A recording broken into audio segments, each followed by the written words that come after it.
Παρακαλώ.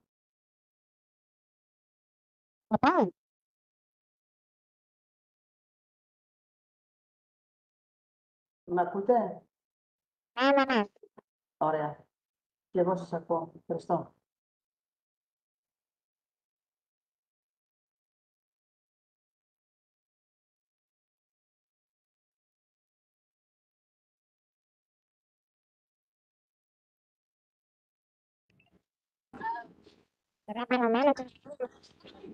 Τώρα ακούγεται.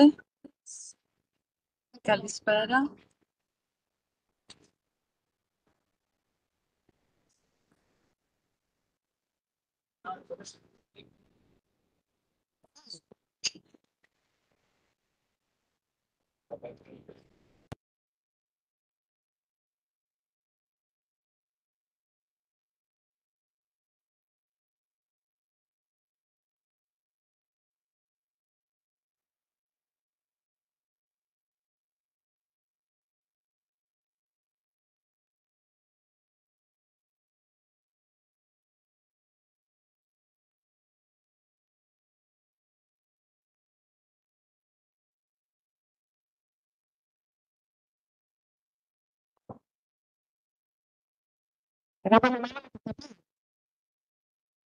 Εγώ σας ακούω μια χαρά, εσείς.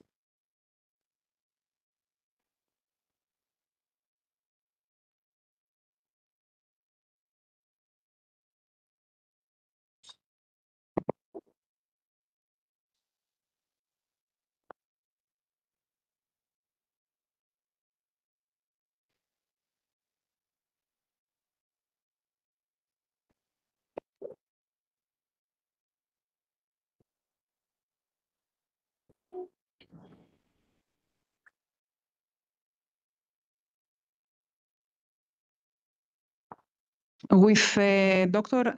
Athanasia Balomenou. She is the Regional Supervisor of Education and Quality of Western Greece, and she wishes to make a comment about the conference. Dr. Balomenou, you have the floor. Thank you. Okay. Thank you very much. Dear Professor Kameas, dear Professor Birakeas, esteemed organizers, dear partners of the SpicE project, dear colleagues, it is with great pleasure that I participate in the International Conference of Inclusive STEAM Education, a conference that reflects the creative and multifaceted collaboration of third partners from 5 European countries, aiming to showcase the results of the European project SpicE and to chart its next steps. The theme of the conference is highly relevant: the need for an education that embraces all children without exclusions or stereotypes, with respect for each individual's uniqueness, is not only a moral imperative, but a fundamental prerequisite for democracy in practice. Inclusion is not merely an education approach, but it is a way of life, one that we must cultivate in our students starting from primary education. The implementation of the STEAM approach for inclusion in primary schools emerges as an innovation that can contribute meaningfully to this goal. By combining knowledge with creativity, technology with art, and science with imagination, a dynamic learning environment is created, one where all children can actively participate, express themselves, and grow. The STEAM approach serves as a catalyst for inclusion. I would like to warmly congratulate the scientific coordinators of the project, and all of the colleagues that participate in this for their valuable scientific contribution, as well as all the members of DAISY Research Group. Equally, I would like to congratulate all the school educators and teachers that with enthusiasm, dedication and creativity participate and use of the SpicE tools, developing and testing inclusive STEAM practices and proving in action that innovation in education is not a luxury, but a necessity. I hope that this conference becomes fertile ground for the exchange of experiences, ideas, and good practices, a space of inspiration and motivation that decisively contributes to strengthening an inclusive environment for all. Best wishes for a successful conference, and thank you very much for the invitation. Thank you very much, Dr. Balomenu, for your kind words. Next, I would like to invite Dr. Eugenia Pieri for her comment on the conference and the project. Dr. Pieri is the Director of Secondary Education of Achaia, Greece. So, Dr. Pieri, you have the floor. Okay. Dear Mr. Achilles Kameas, dear Mr. Achilles Pierakeas, dear conferences and colleagues, on behalf of Secondary Education of Achaia, I would like to express my warmest congratulations to the DAISY Research Group of the Hellenic Open University for organizing the International Conference on Inclusive STEAM Education as part of the final dissemination of the European project Special Education STEAM Academy. This initiative is a great value and contributes significantly to promoting inclusive educational practices across Europe. Your commitment to advancing inclusive STEAM education and supporting students with mild learning difficulties is highly commendable and greatly appreciated by our wider educational community. It is truly a great honor and pleasure to me to be invited to address the conference participants. Unfortunately, due to the particularly demanding period of the national examinations in Greece and my related professional responsibilities, I regret to inform you that I will not be able to attend the event in person. Nevertheless, I remain deeply supportive to your work and wish you a most successful and inspiring conference. With kind regards and sincere congratulations. Thank you. Thank you very much, Dr. Pieri. Then I would like to invite Dr. Ekaterini Nikolakopoulou to greet the conference. Dr. Nikolakopoulou is the Supervisor of Educational Quality of Achaia, and we are very happy that she's here with us. Thank you.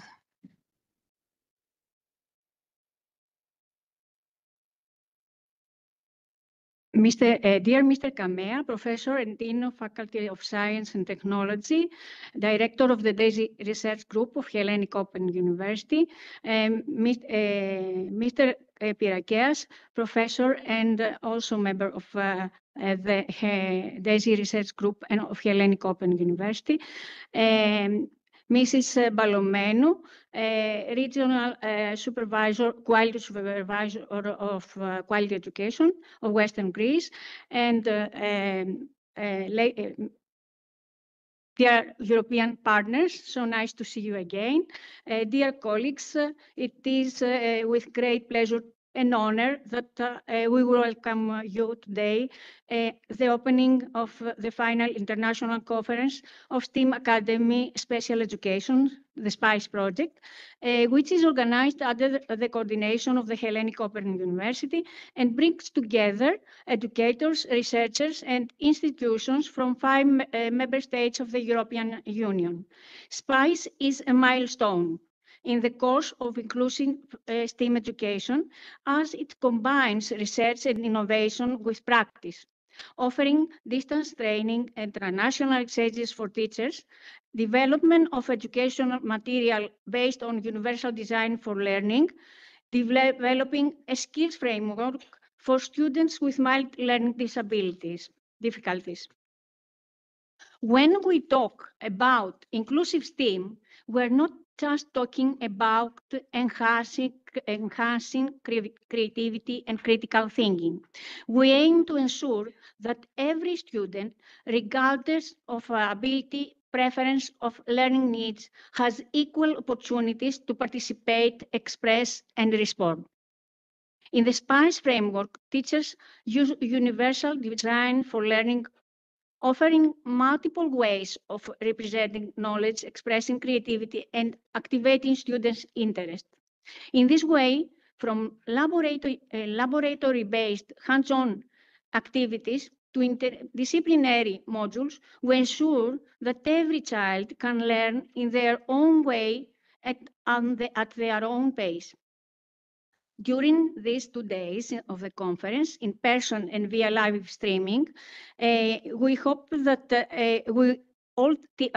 all our teachers will have the opportunity to enrich their knowledge with presentations by leading international researchers, to exchange good practices, and to plan together the next steps for strengthening STEAM education in conditions of full inclusion.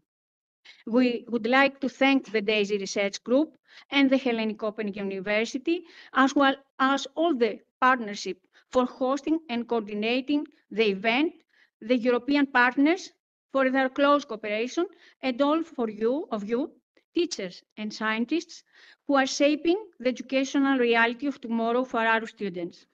I invite all to use this conference for meaningful dialogue, networking, and inspiration, so that back in our classrooms, we can continue to build a school that is truly open to all children. Thank you.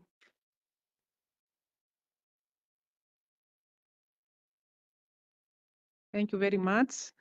And now I would like to invite Dr. Sofia Simakopoulou, Advisor for Special Education and Inclusive Education of AHAIA.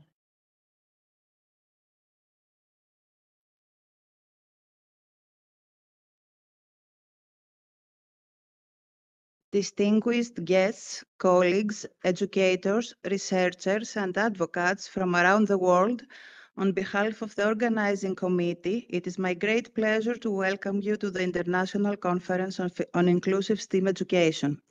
We are honored to gather with such a passionate and diverse community, united by a shared commitment to equity, innovation, and excellence in science, technology, engineering, arts, and mathematics. SpicE is a major European project that combines STEAM education with inclusive education and fosters open dialogue to strengthen the educational framework for STEAM education for students with mild learning difficulties. Learning disabilities are neurodevelopmental disorders that affect how individuals process, understand, and retain information, and characterized by students' weaknesses in reading, spelling, comprehension, and the written and spoken word, as well as social behavior. These disabilities are not related to intelligence or motivation, but rather to differences in the brain's wiring and function. They can cause low levels of performance in all school subjects, and they have long-lasting effects. People with learning disabilities generally have average to superior intelligence and are often gifted in science, math, fine arts, and other creative mediums. In an era where inclusion is no longer optional but essential, this conference provides us with a vital platform to exchange ideas, showcase groundbreaking research, and collaborate across borders and disciplines. Together, we aim to empower every learner, regardless of background, ability, or identity, to access, participate in, and thrive within STEAM education. Inclusive STEAM education focuses on creating learning environments where all students, including those with diverse abilities and learning needs, can engage with and succeed in STEAM disciplines.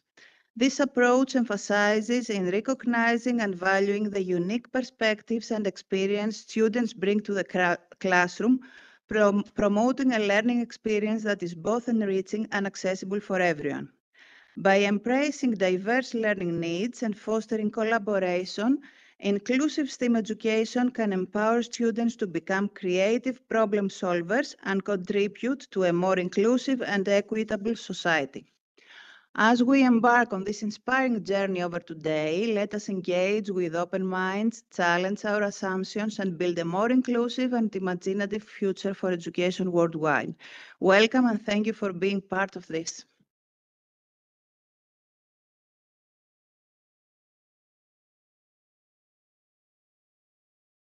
Thank you very much. And now I would like to invite Ms. Hermione Tsilingirian. She's Deputy Director of Primary Education of HAIA and also Director of the 45th Primary School of Patras.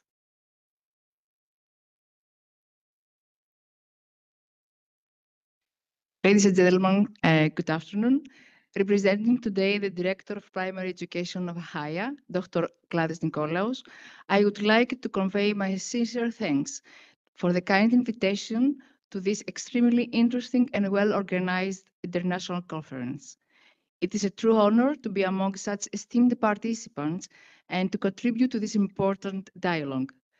Contemporary pedagogical approaches place a greater emphasis than ever before on inclusive education, fostering open dialogue and reinforcing support, structures tailored to the needs of students with mild learning disabilities. Within this framework, STEAM education is also incorporated as part of a European SpicE project, which focuses on key priorities such as inclusive education, interdisciplinary approaches to real-world issues, support for students with special education needs and mild learning disabilities, skills development, and ensuring equal opportunities for all learners. This approach aims to promote the multifaceted development of every student, combining innovation with equity in education. Congratulations to the DAISY Researcher Group of the Hellenic Open University, and especially to the Professor of Diffuse Computing System at the Hellenic Open University and Director of the Research Group, Dr. Achilleas Kameas, for coordinating this interesting and such an important transnational project for the scientific and educational community. In conclusion, we would like to express our sincere thanks to the Quality Supervisor of Primary Education of HAIA and School Advisor, Dr. Ekaterini Nikolakopoulou, as well as the School Advisor for the 6th District of Primary Teachers, Dr. Mariana Bardzakli, for their valuable scientific guidance and continued support of the STEAM Inclusive Education Network in Primary Education of HAIA. The Director of Primary Education of HAIA remains committed to actively supporting such meaningful collaborations. We wish you every success in the proceedings of the conference. Thank you so much.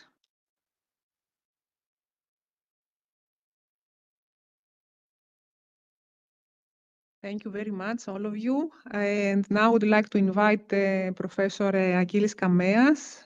He's a professor at Hellenic Open University, Dean of School of Science and Technology of Hellenic Open University, and the Director of the DAISY Research Group, to greet you and officially open the conference.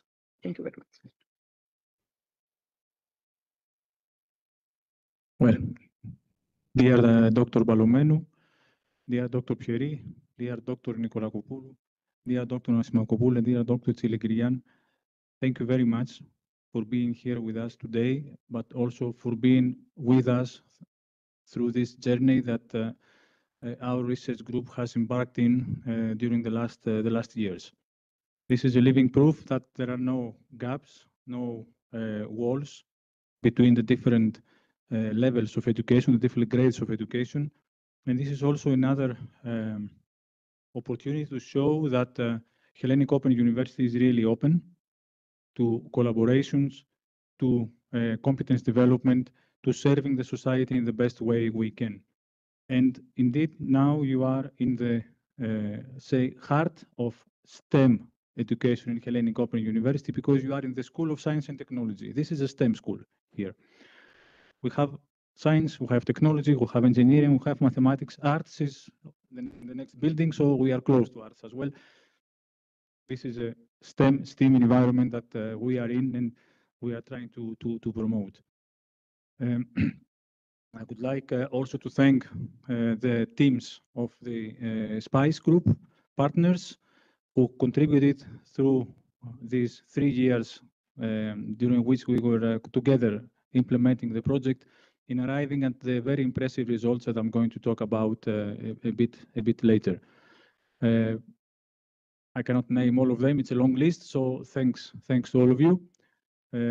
Without you, we wouldn't be here, and with you, we hope we will go towards the future. We will implement our future activities because the project may end here, but our interest and our ambition doesn't end with the end of the project. We are already discussing the alliance that we are going to found to continue the legacy of the project.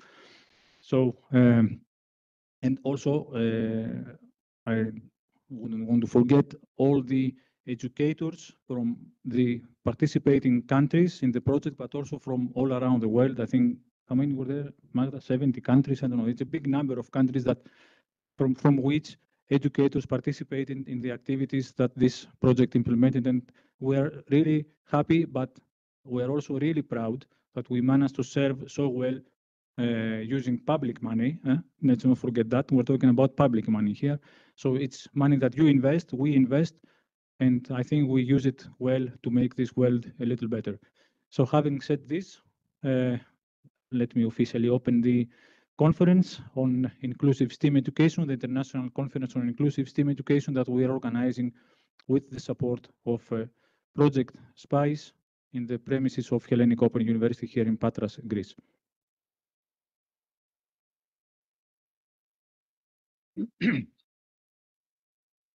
And special thanks go to Ms. Spela, who is behind the organization of the conference, and now she is also moderating and has all the stress of a conference moderator. We sympathize.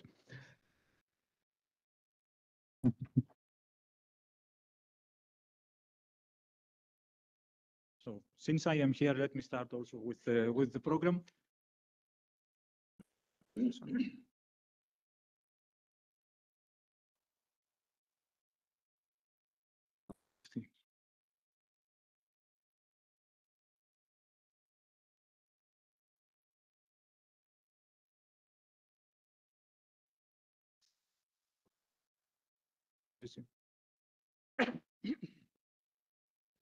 Okay, so let's officially start.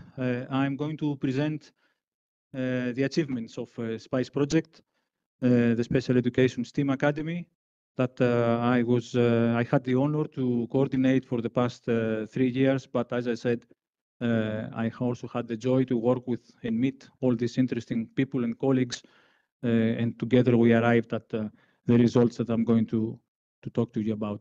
So it was a 3-year project that will end in the end of June, and it was co-funded by the European Union under the Teachers Academy program, a very important program actually that focuses on developing the competencies of educators, which is one of the pillars of European Commission policy in different policy documents. So it's very important, this program for them, and we are proud that this was one of the first 11 teacher academies that were approved 3 years ago. And the program is still ongoing. I mean, also this year it was open.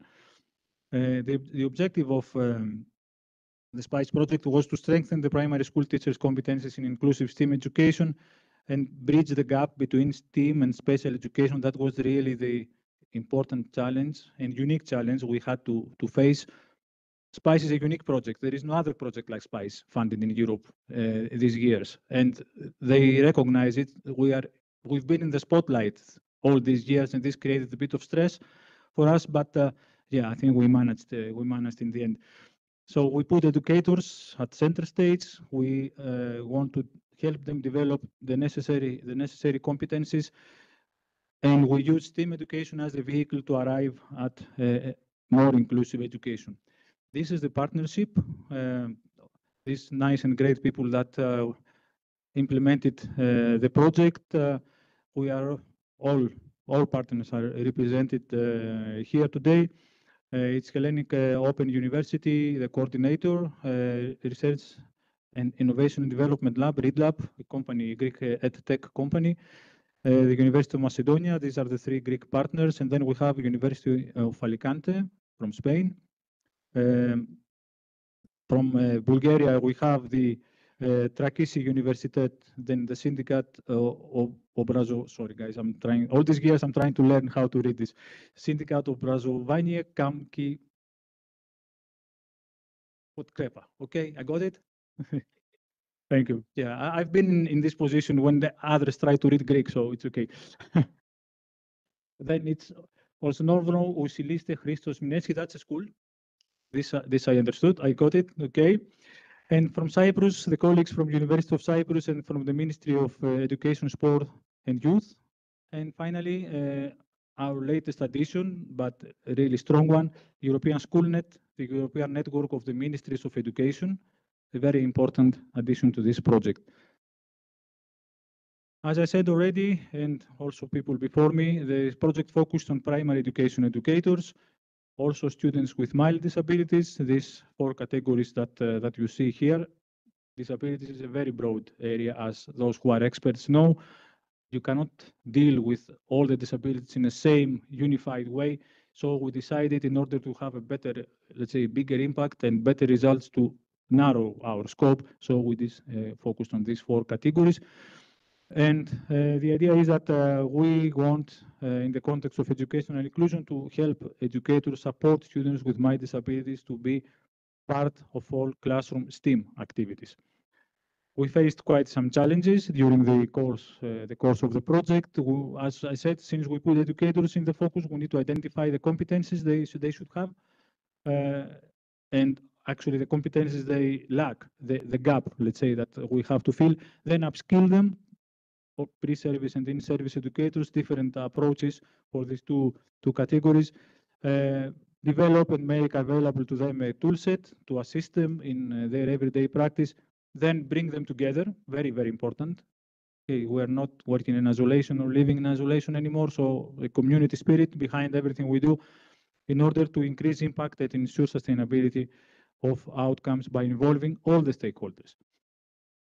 We came up with the SpicE approach that we have been using throughout the project. There are 2 stages in this approach. The first one involves the development of tools to promote inclusive STEAM education, and the other side is to apply these tools in order to arrive at the professional development of educators. And both sides have some, let's say, stages, and we have activities in every stage and results in every stage, as I'm going to show in the following. We start always from a research, needs and gap analysis. We have produced reports. Then we decided to talk about STEAM education as a set of competencies. So there is a competence framework, but also as a subject, as a topic. And then there is an educational framework. And finally, we talked about inclusive STEAM education as something that has to be achieved. So there are policy recommendations on how to arrive there. And that was the set of tools. And then we applied them to real educators to help them improve their competencies. We designed new profiles because we talk about educators, but there is no STEAM educator profile. There is no exclusive STEAM educator profile anywhere. So what is this STEAM educator? What are we talking about here? We designed some profiles and made them available. We designed training content. We used the training content to implement trainings, deliver trainings with big success. And then we also designed, we founded the community of practice, and now we are founding the alliance, which is the follow-up to this community. So some of the outcomes, they are all available online for free, so you can go there and find them. These are the outcomes of the research stage studies, the gap analysis, in which we detailed the competencies that were missing and on which we needed to focus. These all refer to the participating countries in the project. And then the companion, the education framework that sort of results from the gap analysis, as well as the joint curriculum for STEAM education in special education. So these are the three main research outcomes of this project, main research documents that are published on the website. And then more practical outcomes, a very important one, a unique thing, a unique case, also Georgia Sekelaropoulou PhD work, the Inclusive STEAM Educators Competence Framework. There is nothing like this. This is the first time we have something like that available, and already by itself is really important, and it was achieved in this project. It approaches the role of educator from 5 perspectives based on desk research, but also field research as well. This has been validated. Educator as an inclusive STEAM teacher and trainer, educator as an inclusive STEAM education designer and creator, educator as an inclusive STEAM education orchestrator, educator as a community member, and educator as a growing inclusive STEAM professional. The first 3 may be common sense to you who are educators. The other 2 we consider very important, and if it's not yet common sense, I hope they will become really soon, because we are all part of communities and we are all professionals, and we need to take care of these 2 aspects as well. The framework follows the template of European competence framework. So it has competence areas, it has 42 competencies and 200 statements that describe the competencies. You'll hear more about this from Georgia in today's event. Based on this, as I said, because we didn't find online any occupational profile related to inclusive STEAM education, we had to design 4 occupational educator profiles. And we followed the ESCO approach about designing educational profiles. We have the inclusive STEAM primary school teacher, the STEAM special educational needs primary school teacher, the inclusive STEAM learning support teacher, and the inclusive STEAM pedagogy expert. We think they are all needed in order to correctly and efficiently implement inclusive STEAM education in the classroom. Again, based on the competence framework and using our methodology for designing and developing a training curricula, we designed and offered a training offer consisting of 3 parts. One of them is a massive open online course that was freely available to everybody who wanted to just register in the platform. But this was a tutored course, so there was support by tutors that were working for the project, with our colleagues supporting in every language. The MOOC, very, very successful, as you will see. And it was based on the competencies again. So we trained people on specific competencies, and we also validated, assessed that they got these competencies. So not everybody graduated the MOOC, I have to say. Okay. So for those who graduated, they have to be proud. Then this was followed by blended learning, which went deeper into some competencies. This was only for people who graduated the MOOC, for selected people among them. And finally, we also had an exchange program that involved a smaller number of educators, around 50, if I remember correctly.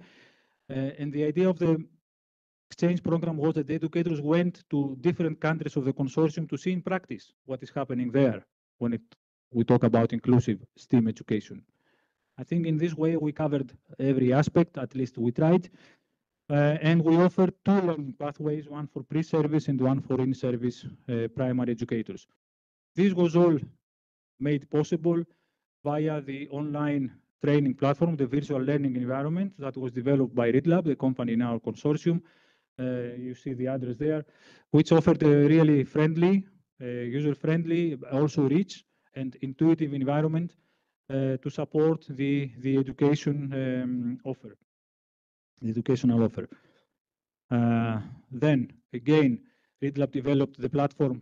This is another platform that hosted the community of practice that was really active. You see real people here that were members of the community of practice, quite a few, I think 800 members or something we have in this community of practice, exchanging messages, discussing, working on the forum. Also, there is a repository available.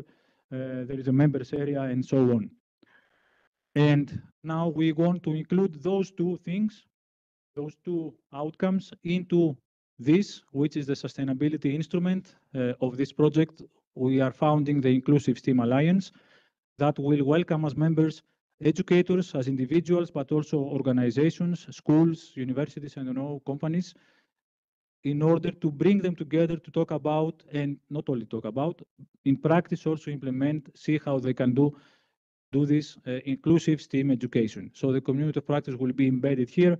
The MOOC will be made again available through this STEAM Alliance. We invite also any existing local network of educators to associate with the Inclusive STEAM Alliance. This is already something unique. As I said, this project was already unique. Now this is even more unique, unique in Europe. And all the content is there, is available. And more than that. Go there and find out yourselves. It's a surprise. And you cannot start something new without a manifesto, without starting a revolution. We are starting a revolution here, a revolution of creativity. So we have the SpicE manifesto that shows the way towards achieving inclusive STEAM education. You can find this online in the Inclusive STEAM Alliance, and if you agree, you can go there, endorse it, and become members in the alliance. It has two pillars. One is to foster the professional development of educators in inclusive STEAM education, and the second pillar is to support the implementation of inclusive STEAM education. So not only talk about it, but also do it. And of course, in order to do it, you need resources. So this is what we write there. We need to find resources to put all of this into practice. We are going to publish, with the help of European Schoolnet, a book that will sort of summarize the legacy of this project.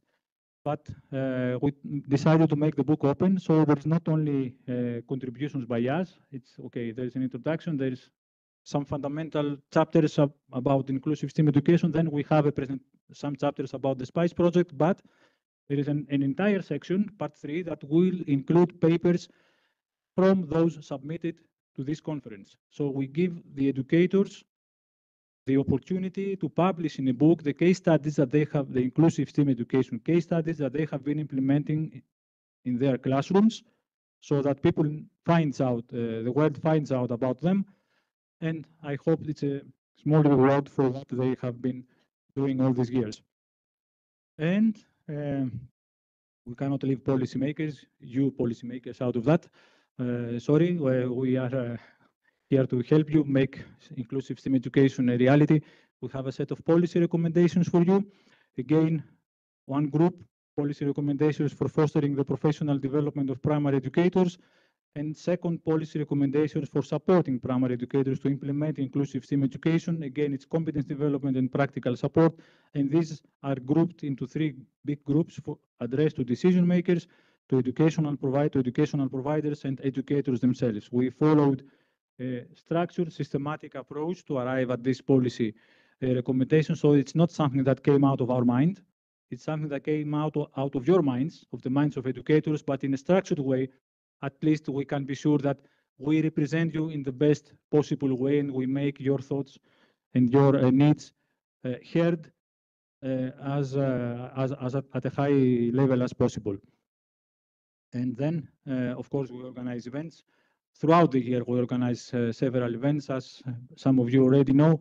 And these, we also participated in events. We were invited in events. There are, let's say, sister teacher academies that deal with STEAM education, but not inclusive STEAM education. There are other sister projects that deal with inclusive STEAM education, but not for people with mind disabilities and so on. we found each other. Some of them will be represented here tomorrow, right, in the program. So we went to their events, they will come to our event, and we came up to this event that you are participating in today, the Inclusive STEM Education Conference, and thank you very much for that. As I said, now I think I hope I convinced you that SpicE is an important project, was an important project, but also the EU Commissioner for Innovation, Research, Culture, Education and Youth, Ms. Iliana Ivanova, mentioned the SpicE project to our surprise. She surprised us really nicely during an event, STEM for the Future of Europe, last year. And here are some figures about the impact we achieved in this project, but you will hear more about this from my colleagues. Thank you very much. These are the contact points where you can find everything about this project, the website, the platform, the alliance, and all the rest, the social media. Please go there, find out more, and join the alliance. Thank you very much.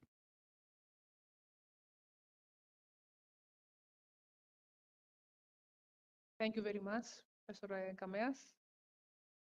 Questions in the end? Questions in the end. Okay. Or during the coffee. Or during the coffee, even better. Now I would like to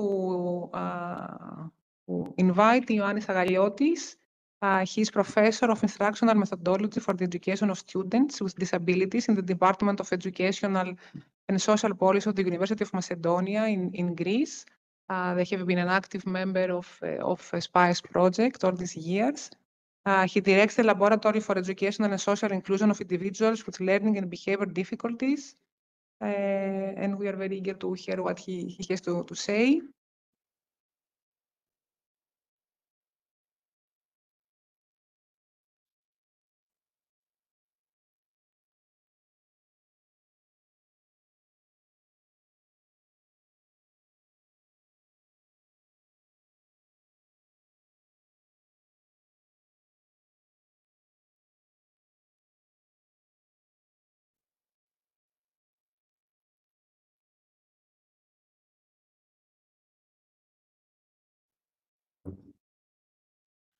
Dear representatives of authorities, entities, and organizations, dear members of the SpicE community, dear participants of the international conference, ladies and gentlemen, as the SpicE project comes to its end, I would like to take this opportunity to thank my colleague, Professor Kameas and his efficient associates for the collaboration we have had during the 3 years of investigation of the demanding issue of inclusive STEM education for students with mild disabilities.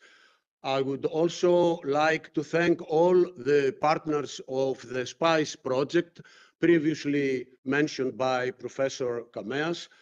Especially I would like to thank the colleagues from Bulgaria, Cyprus, and Spain for the opportunity they have given us to look at their efforts to promote inclusive STEM education, and also for their hospitality during our visits to their countries.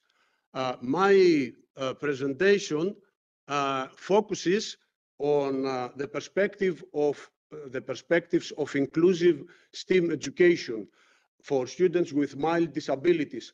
I would not be able to be here in front of you and give this presentation if I was not lucky enough to have an excellent associate, an excellent colleague, and an excellent friend, Professor Lefkothea Kartasidou.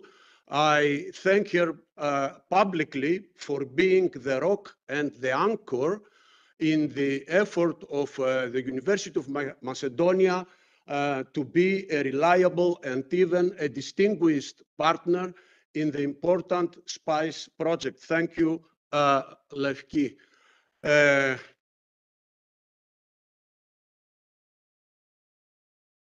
Ladies and gentlemen, we all know that there is a vigorous discussion surrounding STEM education, mainly because of the widely held aspect, belief that through STEAM education, contemporary schools will achieve better results in preparing students for the demands of the 21st century compared to the achievements that might be reached through the use of the traditional approach to teaching and learning.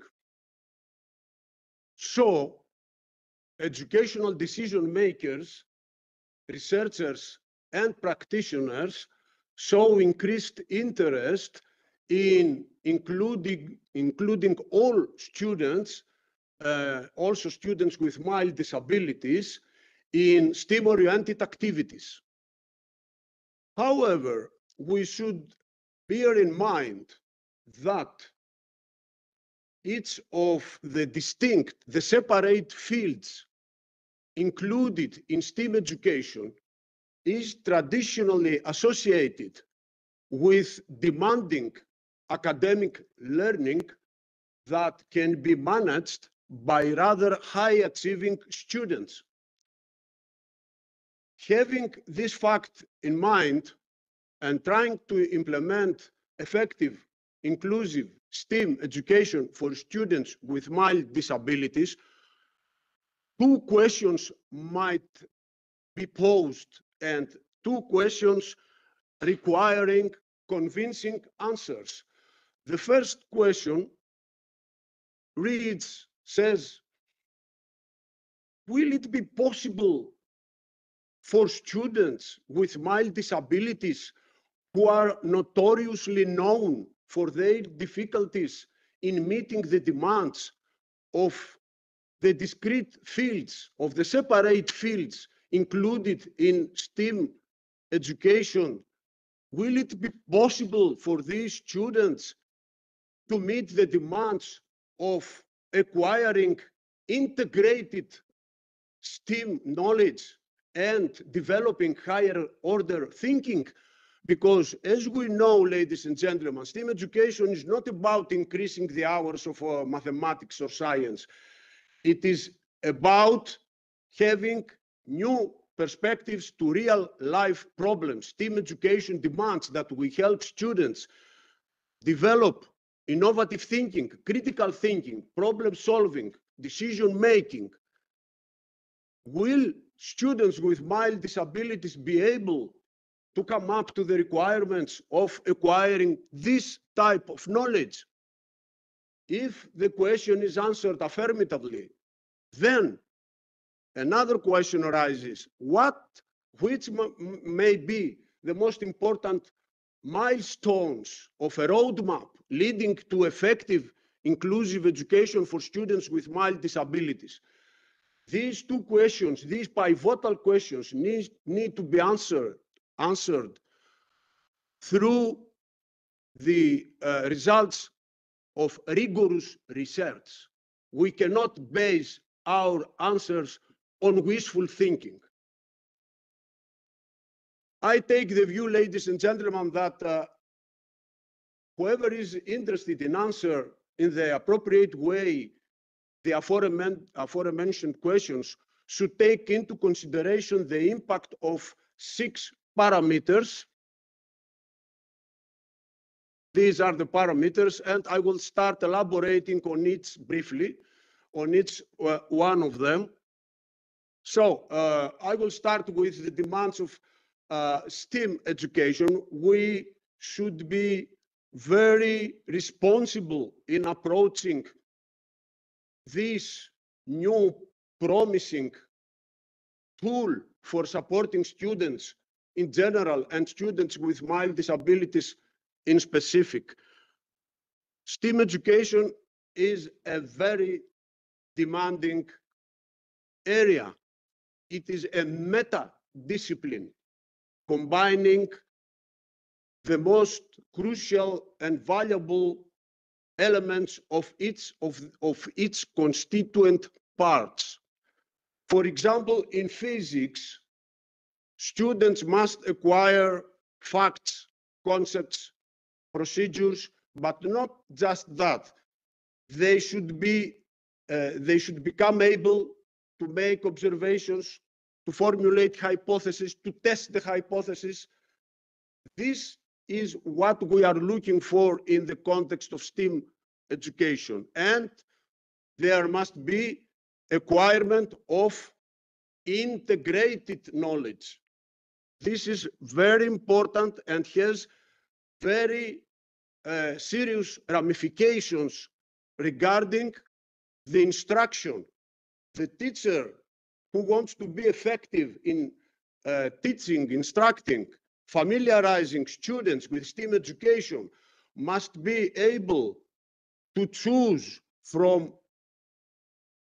the instructional approaches of the list appearing on this slide, because no instructional approach can help us teach every part of STEAM education. It is a very different instructional enterprise to familiarize students with facts from physics, and a completely different situation when we try to help students connect, interconnect, combine knowledge from different STEAM fields.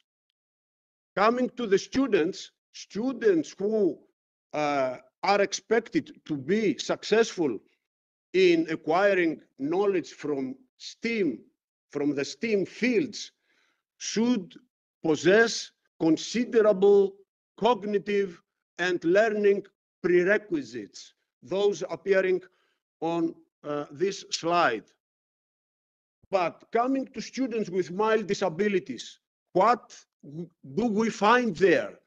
We find a population that may have any advantage that may be found in the population without disabilities, in the so-called typical population, but at the same time, these people, these students, may present a large array of disorders, difficulties, disabilities, very important disorders, difficulties, disabilities for building knowledge. Unfortunately for them and for the society, and of course for the school, the number of the difficulties these students may present is a considerable one. So, what is the conclusion? There may be a very important gap, considerable, difficult to bridge gap between what STEAM education requires and what students with mild disabilities can do. And we must find the appropriate, choose and use with fidelity, with responsibility, the appropriate instructional tools. It is very demanding. Having a background of teaching students with disabilities of almost 30 years, I can say not only from the side of the and the view of the researcher, but also from that of the practitioner, that we are dealing with something very complex. An important, very important parameter in this context refers to the curricula that are used or should be used in order to support effectively students with mild disabilities who participate in STEAM-oriented activities. Most of the curricula used today all over the world are disciplinary or multidisciplinary. In the context of STEAM education, we need transdisciplinary. Interdisciplinary may do the trick, may do the job, but actually the philosophy of STEAM leads us to the use of transdisciplinary curricula, which is a new type of curriculum. And regarding this type of curriculum, the existing evidence base is very small. This is a considerable problem. Another very important issue regarding the curricula refers to the fact, is the curriculum used in everyday school practice textbook-based? Most contemporary curricula are textbook-based all over the world, and especially in the 4 countries participating in the SpicE project. What does this mean? A textbook-based curriculum creates a huge disadvantage for students with mild disabilities because it requires extracting meaning from the text. And most of students with mild disabilities face very important, difficult, big problems in this academic enterprise, in this academic effort, learning from the book. And another solution might be to use activities-oriented curricula. Okay, but then you have to take into consideration difficulties with dexterity, eye-hand coordination, following directions, attention, etc. So much work needs to be done with reference to appropriate curricula for educating effectively students with mild disabilities who participate in STEAM education. I could not come to another issue. I could not leave the issue of curriculum without making a comment, an important comment, in my opinion, regarding an important but misunderstood parameter regarding the curriculum. Curriculum access. In my opinion, it is a misunderstood notion because, of course, it is necessary, but by no means sufficient condition for addressing special educational needs. Access, which is not inextricably combined with effective education, will not help students with mild disabilities. So there are some promising approaches like universal design for learning and educational technology, but much research remains to be done so that we have the evidence. For the time being, these are promising approaches, not evidence-based. And speaking of evidence-based, ladies and gentlemen, it is absolutely necessary for all those involved in STEAM education, researchers, practitioners especially, to differentiate between evidence-based, research-based, promising, and unestablished practice. Not every intervention that has produced a positive result is evidence-based. Evidence-based means something that works in many cases across various contexts for different subgroups, various locations. Most of the existing interventions are promising, some are research-based, many of them are unestablished, and a very small number deserves the title of evidence-based. How do I differentiate an evidence-based intervention from the other types? First and foremost, effect size. Secondly, research design. Third element, the quality of supporting studies. The criteria are out there, but we must decide to use them. On this slide, you see a number of popular, well-known, but unfortunately, I must say it's my responsibility as a university professor and researcher, unproven, problematic, or ineffective practices. I don't have the time to elaborate on each one of them, but as you can see, there are many popular, however, unproven or even problematic practices. And some of them, if you make the effort to read, to see some of these interventions, you will recognize approaches that may be very familiar to you and you may use them. On this slide, I present certain interventions that are evidence-based, most of them worldwide. There are such interventions, thank God, for our sake and for the sake of students with mild disabilities.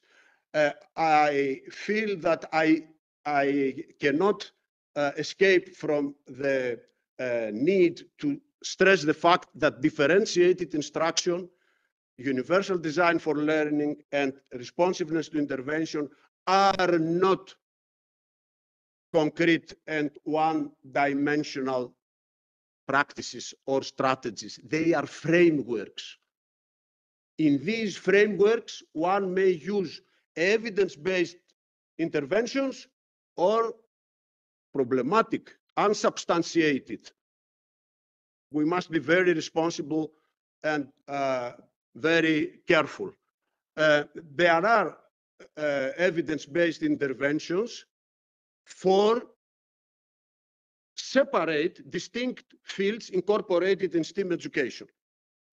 But worldwide, evidence-based interventions for STEAM education are extremely scarce. The fifth parameter refers to the ethos and the spirit of the schools. I would like to stress only two things out of respect to the time limits of the presentation. First, the issue housed under the term teacher resistance to change. It is very important, an important factor. And the other, the adoption, the need to adopt new models of measuring school success. Existing models cannot serve properly STEAM education. And the last parameter refers to the needs of the teachers. With this regard, the SpicE project has produced two very important, valuable documents, educational and competence framework. So I don't need to say anything more regarding this issue. Coming to the answer of the questions, can students with mild disabilities succeed in inclusive STEAM contexts?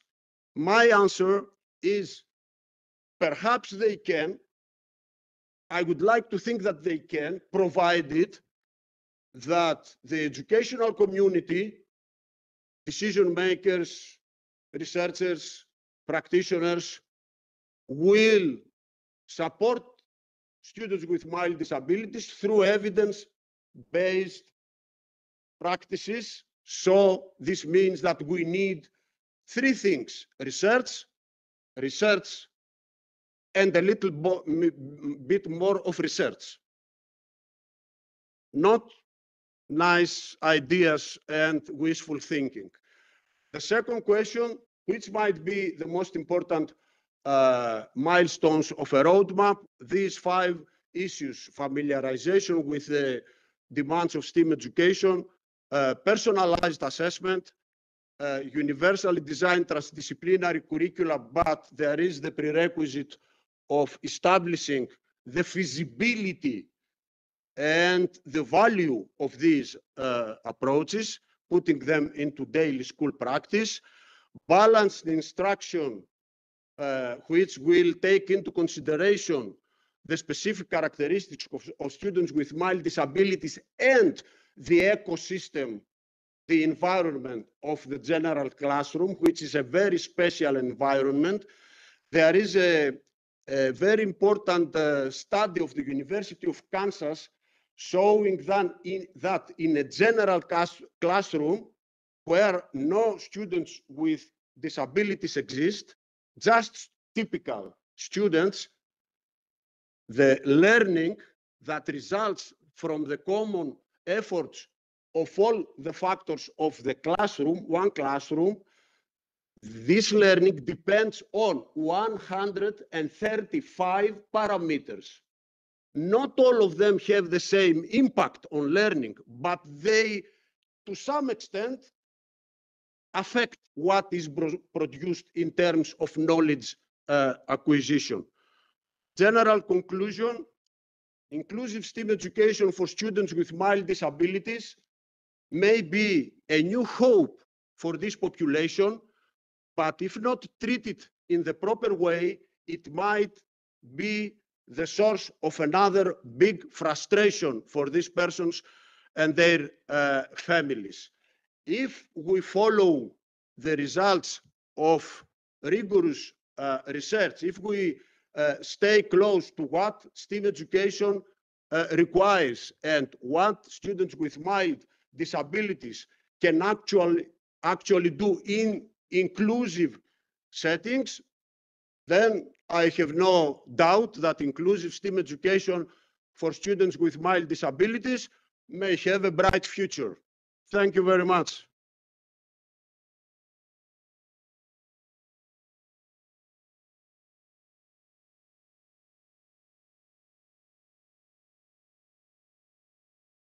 Thank you very much, Professor Agaliotis. This was a very stimulating presentation. Next, I would like to invite Georgia Sekelaropoulou. She is a PhD candidate at Hellenic Open University and an educator of special education for over 14 years now. And her presentation is about the STEAM Comp Inclusive and Educational Competencies Framework.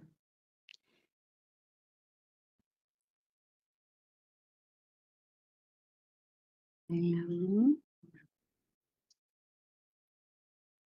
Okay. Presentation mode. Presentation mode. Okay. Okay, ευχαριστώ. Hello, everyone. My name is Georgia Sekelaropoulou. I am a researcher at DAISY Research Group of Hellenic Open University and a special ICT teacher working at the Special Education School of Secondary Education at AU. Today, I will present you the competence framework for inclusive STEAM educators and its application in our classroom and beyond. The objectives of this presentation is to introduce you to the inclusive STEAM education and competence frameworks initiatives, to inform you about the need and the methodology for the design of the inclusive STEAM Comp-Edu, and to inform you also about the elements and the practical applications of the framework. For this reason, this presentation was designed accordingly. Starting from the theoretical background, inclusive education is an education that recognizes and responds to the diverse needs of all students, including those with special education needs. It promotes accommodation at all the levels of the educational process. It integrates child-centered pedagogies, and it becomes the ground for a more people-oriented and democratic society. On the other hand, STEAM education is a transdisciplinary approach of teaching and learning, which acronyms refer to science, technology, engineering, the arts, and mathematics. Arts involve all the other subjects except of STEM, and STEAM activities are based on real-life problems, aiming at fostering students' multidimensional development. As for inclusive STEAM education now, this is a newly formulated approach which combines knowledge and practices, as well as instructional methodologies of inclusive and STEAM education. It aims to provide equal learning opportunities to all students in STEAM classrooms and fights discriminations and possible biases or marginalizations. Now, the competence framework that I will talk about them and the rest of this presentation are descriptions of what a qualified educator needs to know and be able to do within a specific context. Generally, competence frameworks are organized in a hierarchical level, and in this case, our framework will be organized in 4 different levels. The first level will refer to the roles of educators in a specific context. The second to the competence areas, namely the dimensions of educators. The third to the competencies, meaning what educators should know and be able to do. And the fourth level represent the practical examples. Now, as for the need for the development of such a framework, when the SpicE project began, little evidence existed about the application and implementation of STEAM education in inclusive classrooms, and there was no competence framework for addressing educators' needs and describing their roles in inclusive STEAM education. For this reason, a competence framework was developed during the SpicE project, following a methodology, an adaptation of an existing methodology for framework development. As you can see in this picture, various steps, the methodology was consisted of various steps, in most of which we try to involve all the educational community in order to have adequate information about educators' needs, challenges, and how to interpret them. Also, a great basis was the STEAM Educators Competence Framework of Spiropoulou and Kameas, and the SpicE gap analysis, which provide us with the needs of educators in inclusive STEAM education. As a result, the inclusive STEAM Compendu consisted of 5 educators' roles, 16 competence areas, 42 competencies, and 203 statements, which were the practical examples of what educators should know and be able to do within inclusive STEAM classrooms. The first role, which is this of educator as an inclusive STEAM teacher, trainer, tutor, is linked with the implementation of the inclusive STEAM educational procedure. Here we have 6 different dimensions, which are further described through 15 competencies and a lot of practical examples. In this role, educators, framework helps educators to understand why to be inclusive, why to use STEAM education, and why to include in STEAM all learners, how to implement learners profiling, as well as which other professionals, paraprofessionals to involve in this profiling, how to combine teaching methods from inclusive and STEAM education, how to use resources and to adapt them on the spot, how to speak to their students, how to evaluate and give feedback to everyone, and of course, how to achieve accessibility and active engagement for all students. Continuing with the second role, which is this of an inclusive STEAM education designer and creator, this role is linked with the design and creation of inclusive STEAM opportunities. Here we have 3 dimensions and 7 competencies that guide educators in the design of curricula, in setting SMART goals, in the design of lessons and activities, the design of resources and the adaptation of them, the design of instructions, as well as the selection of inclusive STEAM competencies that they will develop to their students.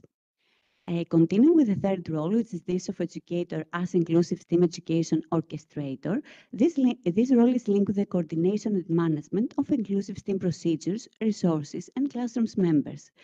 Here, there are 2 dimensions, which are this of inclusive STEAM educational procedures and resources coordination, and inclusive STEAM classrooms member coordination. In those 2 dimensions, the framework guides educators on how to manage space, resources, and time, as well as how to manage all the classroom members, from students to all the other professionals that will be involved in STEAM classrooms. The fourth role is this of inclusive STEAM education community members, and this role is linked with the interactions of educators with the environment.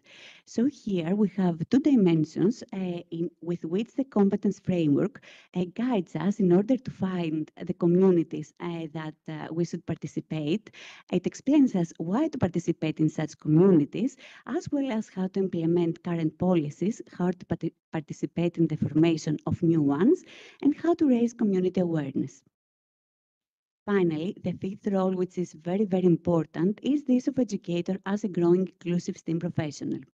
This role is linked with the development and application of educators' personal and professional competencies, and here we are supported by the framework to develop and apply 3 types of competencies and 3 types of skills: the transferable skills, the digital skills, and the self-reflective and lifelong learning skills. Now I will show you a practical application of inclusive STEAM Compendu in classroom. As I told you in the beginning, I'm also a special education ICT teacher.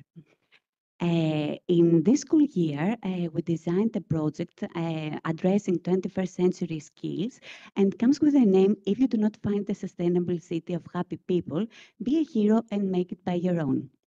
This project involved 5 twinning inclusive programs which addressed a general education population from kindergarten to secondary education. The reason of the diversity of target group was because of the diversity of our students' profiles. The 5 twinning programs that we followed was the Mind Matters, addressing mental health, the Discovery Island Adventure, addressing STEAM Island discovery, the Live Wire, Not a Coach Potato, addressing health habits and sports, the Little Savers, Financial Literacy for Kids, addressing financial literacy, and the Nature for Little Explorers, addressing outdoor learning and nature investigation. Also, we have developed another environmental program, which was a STEAM approach to the 7 from the 17th Goals of Sustainable Development. This was like a metacognitive project, because we wanted to test it, our students' knowledge and skills development from the e-twinning projects, their ability to use such knowledge in other contexts, as well as to build on this knowledge and to further develop it. For this program, we wrote a fairy tale consisted of autonomous stories in which our students followed the adventures of one little girl with mobility problems in her journey to investigate sustainable practices and accessibility solutions in order to improve her normal city. So for this program, our students explored 6 different villages, the village of big flowers, of different civilizations, of peace and war, of economy, of feelings, and of technology. During the implementation, the design implementation and assessment, of course, of all this project, we had the roles of community members as we were part of the e-twinning community. We were inclusive STEM education designers and creators, designing, creating resources, curricula, lessons, as well as adapting a lot of activities. And we were also inclusive STEM education orchestrators, as the majority of our student population participated in this project, and 9 colleagues also participated as well. As a result, you can see it here. Our students got involved with a lot of activities. They used AI tools, they did experiments, and they did a lot of stuff. They finally made the different villages with everyday and recycling materials, and then they combined knowledge from the e-twinning projects and the environmental program in order to propose solutions for making their normal city sustainable. The last picture shows the final market that students made concerning the sustainable city. In all this, of course, we're not alone. We had a scientific support from a lot of projects and organizations. I can say that we were under the role of inclusive STEM growing professionals, as most of teachers participate in the MOOC of the SpicE project and in lots of seminars. And me as a coordinator, I participated in the MOOC of the Erasmus Plus project EDIFI concerning diversity and inclusion in management, as well as in MOOCs of All Digital concerning the DigiComp framework and AI, and MOOCs of European School Net Academy concerning nature-based solutions and soul education. As you can see, in almost 5 minutes, I described you all the competence framework in practice. But this was not the only application of the framework. There are also further applications of inclusive STEM Compedu under all these years that the SpicE project was implemented. So the competence framework was used for the description of the occupational profiles of primary educators that are needed in the inclusive STEM classrooms. It was used as an assessment tool during the SpicE training program and as a guide for the development of the SpicE training program that our colleagues from Cyprus will describe you. Before closing, because behind all this project, there were lots of people, I would like to especially thank all my colleagues, national and international, from the e-twinning projects, my school colleagues, my principal and assistant principal, all the partners of the SpicE project because of their valuable contribution in my knowledge development, all the partners from this research group, Ms. Magda Spela, Ms. Spiropoulou Natalia, And of course, Professor Achilles Kameas, because he gave me a once-in-a-lifetime opportunity to participate in such an impactful project as this of SpicE. Thank you all so much. Thank you very much, Ms. Sekelaropoulou. Next presentation is the development of teachers' inclusive STEAM education competencies in the context of the SpicE project. Is to be given by Marios Papaevripoudou and Ivoni Pavlou from University of Cyprus. So Marios is a specialist teaching fellow of science education in the Department of Educational Sciences at the University of Cyprus, and Ivoni is a PhD. He has a PhD degree in learning and natural sciences, and they are very active in professional development, design, and implementing new methods like inquiry-based approach, STEAM and STEM, living labs, etc. So thank you very much for giving this presentation. So good afternoon, everyone. I'm Marios Papaevripoudou from the University of Cyprus, and together with my colleague Ivoni Pavlou, we're here to present our contribution to this project on behalf of University of Cyprus, and that relates on the development of teachers' inclusive STEAM education competences in the context of the SpicE project. And more particularly, our focus in this presentation is on sharing insights on the instructional design methodology we followed for designing the joint curriculum for inclusive STEAM education. The work has been a collaborative effort between multiple institutions across Europe, and we would like to share some of the key ideas, methods, and findings with you today. So here is a quick look of what we'll cover in this presentation. We will begin with the rationale behind creating a joint curriculum focused on STEAM, on inclusive STEAM education. Then we will walk you through the instructional design methodology we followed, focusing on needs analysis, the design of the learning pathways, and demonstrating examples of competences and learning outcomes. Next, we will touch on the adaptability of the model and its potential for future implementation. And finally, we will wrap up with some key reflections and messages that emerge from a project work. So why was this work necessary? There is growing evidence that teachers often struggle to address the wide range of learning needs in today's diverse classrooms. And there is a result, they require targeted support to effectively implement inclusive STEAM approaches in their everyday practices.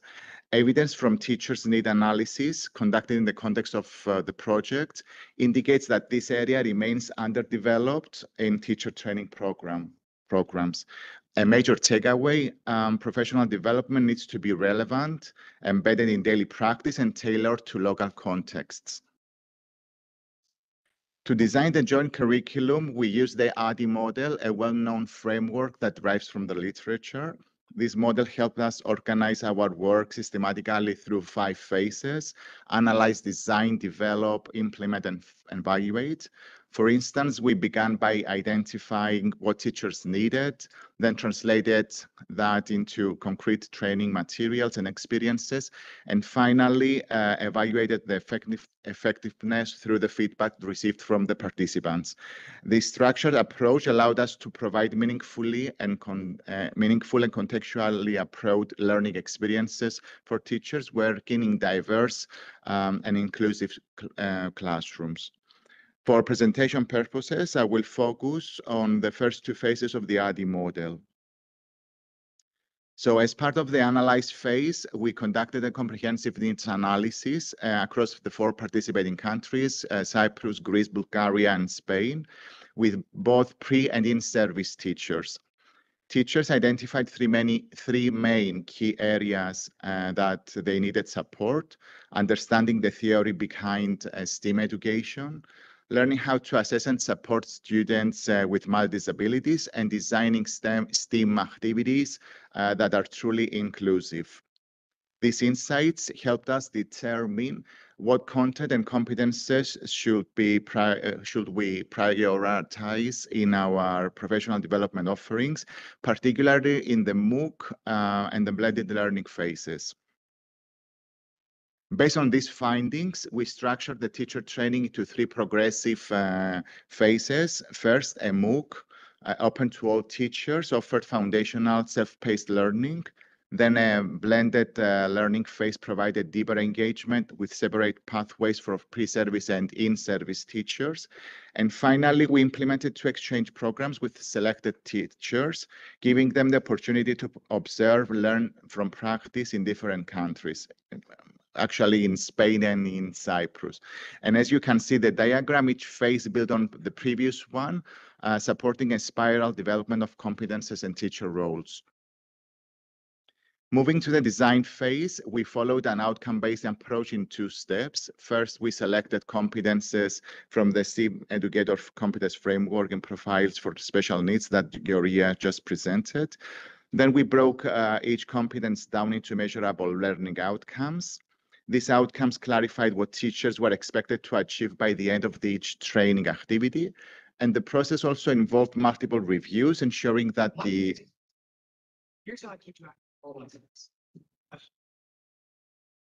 Is this a break from something?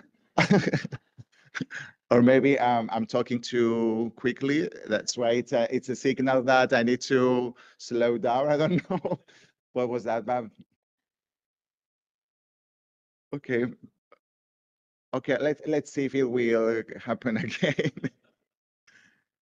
So I was saying that after multiple reviews to ensure that the outcomes were developmentally appropriate, measurable, and responsive to teachers' real needs, we proceeded on developing the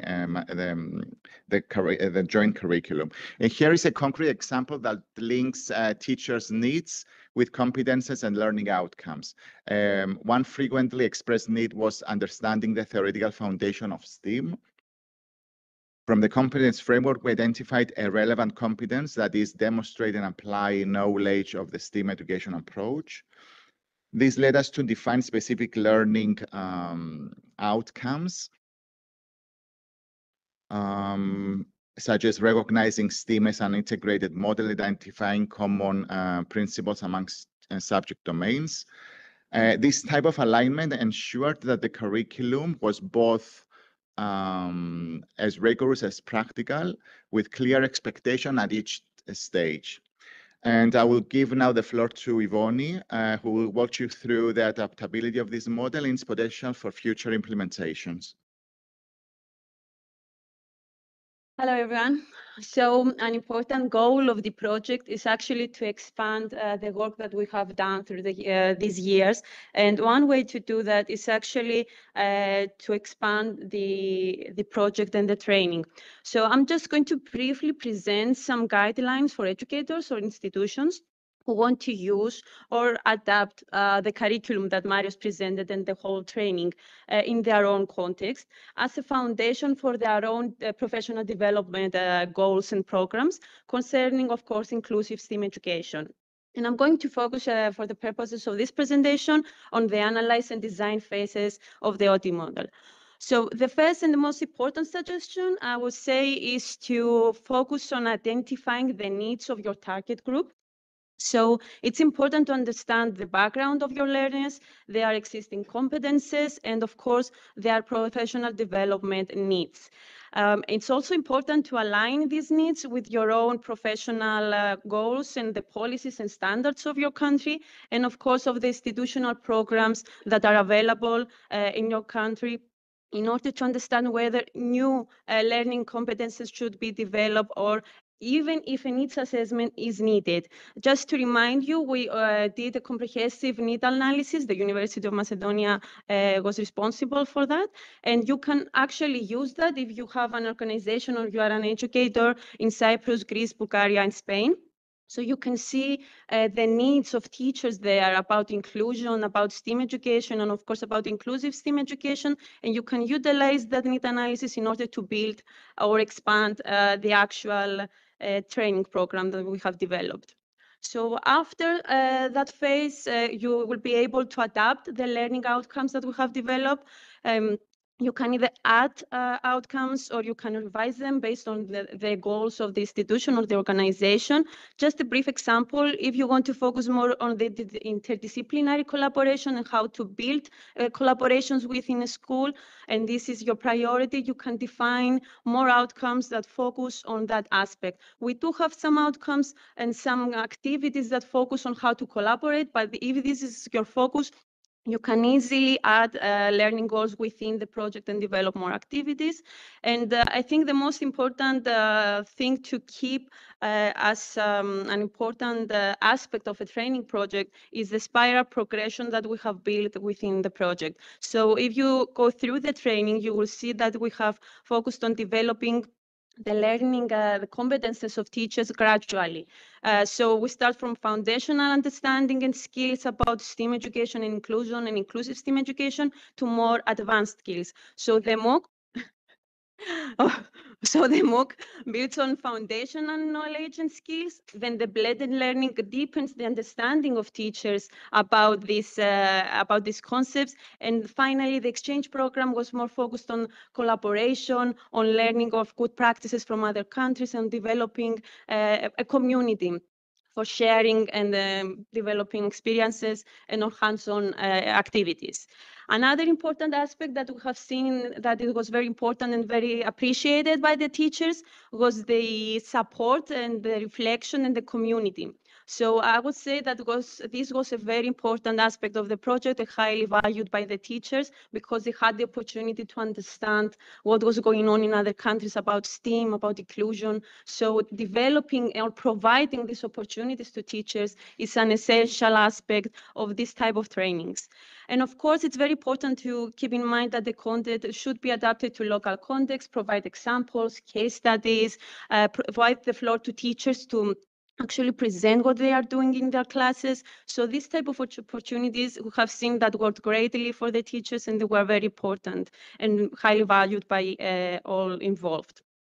It's also important to keep in mind that you should be aligned and relevant to the actual goals and policies of the country in order to be relevant, in order to sustain the impact of these projects.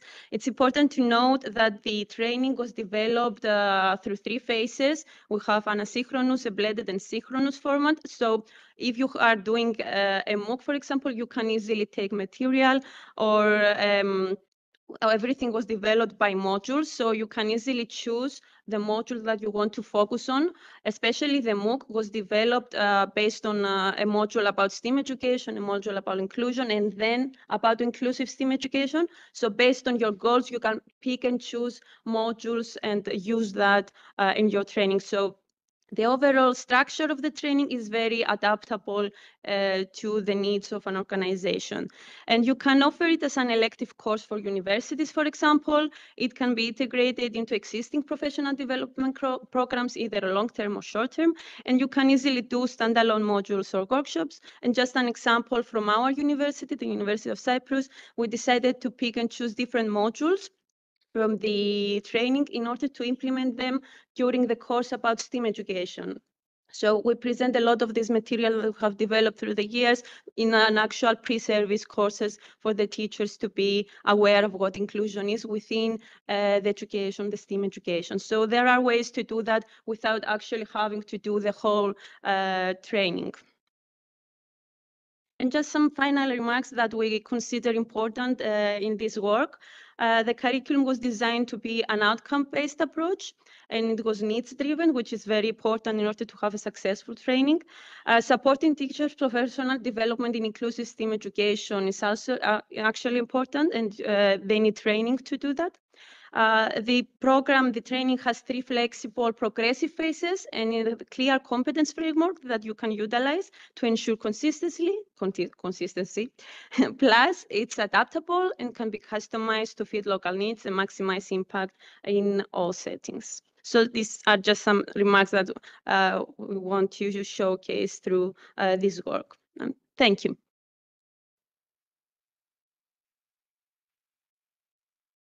Thank you very much, Marius and Ivoni. We are moving to the next presentation, which is the active methodologies for STEAM teacher training from an inclusive perspective, from Professor Rosabel Martinez. Professor Martinez is Assistant Professor in the Department of General Didactics and Specific Didactics of University of Alicante. And she's very focused on the integration of digital technology in education.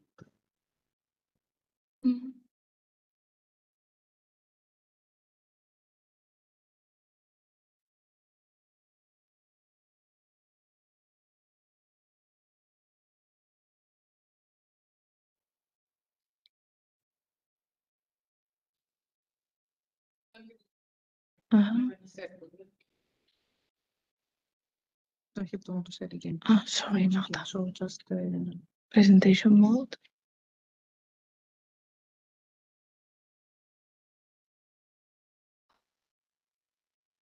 Okay, good afternoon.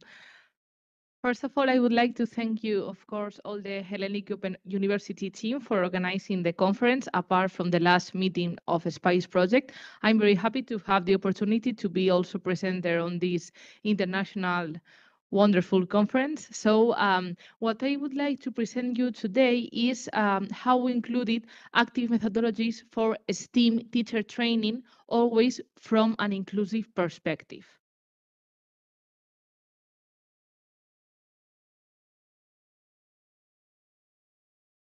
So firstly, I think we all need to reflect why we need a change and why does project done like SpicE exist. So actually, STEAM education teacher training unfortunately emphasize too much on the technical content rather than in the pedagogical aspects and pedagogical content. So this is the first reason we thought it was really interesting to include active methodologies within this kind of training. Secondly, also experiential and active approaches help teachers to internalize and also understand and being able to use inclusive methods. And of course, the way to best teach and to best learn is from an example, by observation. And of course, the core principle of this presentation and of our research inside of the project is how we train teachers in STEAM, always from an inclusive perspective. Some of the theoretical foundations we use to prepare this part of the training and that are used among the whole project is firstly active learning, problem solving, project-based learning, cooperative tasks are some of the examples of active methodologies we used during this research. Always inclusive education being the main perspective we follow to prepare all the project, of course, and this part of the training, and always giving the STEAM approach, but leaving behind this technical content that normally is too used in this field, and giving back the principal role to the pedagogical and didactic content. I will very brief explain SpicE project. All my colleagues have already explained. So we are lots of countries working together. We follow 3 phases of teacher training, MOOC, blended learning, and on-site mobilities. As I said on my former presentation, for me, mobilities are one of the biggest achievements of the project. So this is why we are explaining today these active methodologies. Specifically, we would like to present our case study in the training mobility in Alicante this January, some months ago. So we had 6 days of training, 3 led by University of Alicante and 3 led by University of Macedonia. And we had more than 48 teachers participating during the mobility in different locations in Alicante, always in the University of Alicante, but in different quarters. And this collaborative leadership shared by University of Macedonia and Alicante, as I just said. Some of the outcomes and initial goals of this learning program in Alicante was that teachers could live with a new mission, being able to train STEAM students always from an inclusive perspective and having inclusive education always on mind. Also having the opportunity to have a collaborative mindset among the whole teachers. We were just talking about this within the TPM meeting of a SpicE project. They created a community, almost a family, and they became too close. Here are some of the teachers who participated in the mobility. So they were able to connect with teachers from other countries. And of course, having the inclusion and inclusivity always in mind when creating these new STEAM pedagogical active methodologies. Specifically, the active methodologies we use during this training, these are some of the real pictures. First of all, collaborative teamwork, cooperative teamwork, project-based learning, all brought together during the whole training, the 6 days of training. Here we can see some of the pictures. The groups were made randomly.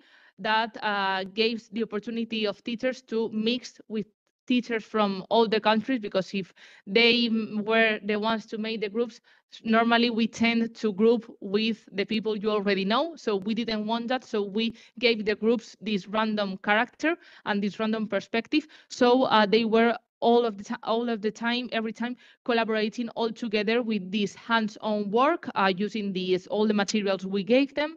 Secondly, the second day of the training, we have the opportunity to have real students, real children. Here we can see some of the pictures of them who came to University of Alicante to do a real hands-on gamification experience. So they prepare, thanks from here to Fernando, which is the principal of this school, Mirador Daiwes, that brought their students to do this hands-on gamification experience. Here we can see some of the examples of the activities. We also have robotics. We also have normal pedagogical activities, and always giving this STEAM approach and this inclusive education approach.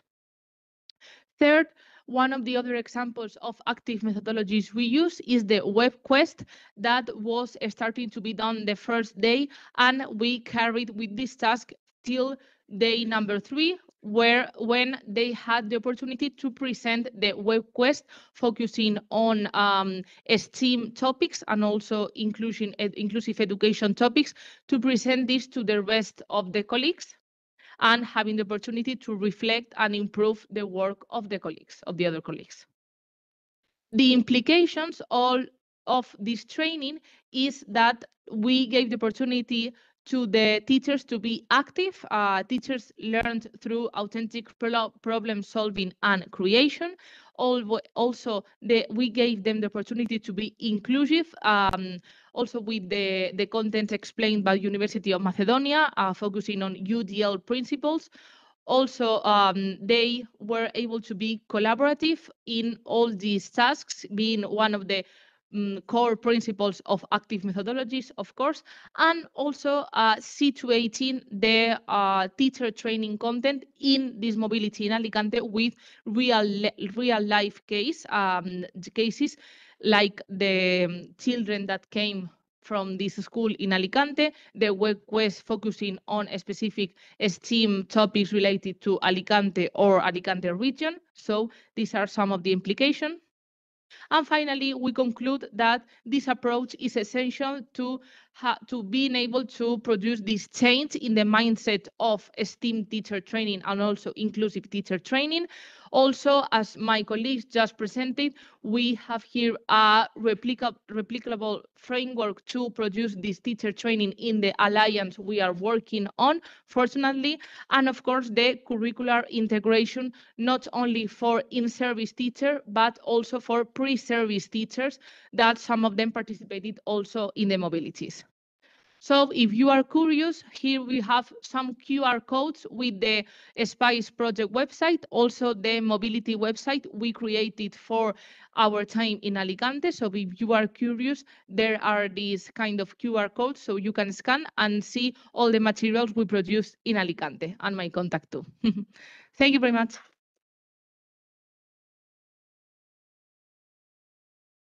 Thank you very much, Rosabel, for the presentation. Moving quickly to the next presentation, from Trachea University. It's Building the Future Inclusive STEAM in Bulgaria from Professors Vera Todorova and Maria Tseliaskova. They are both assistant professors at the Trachea University and experts in yes.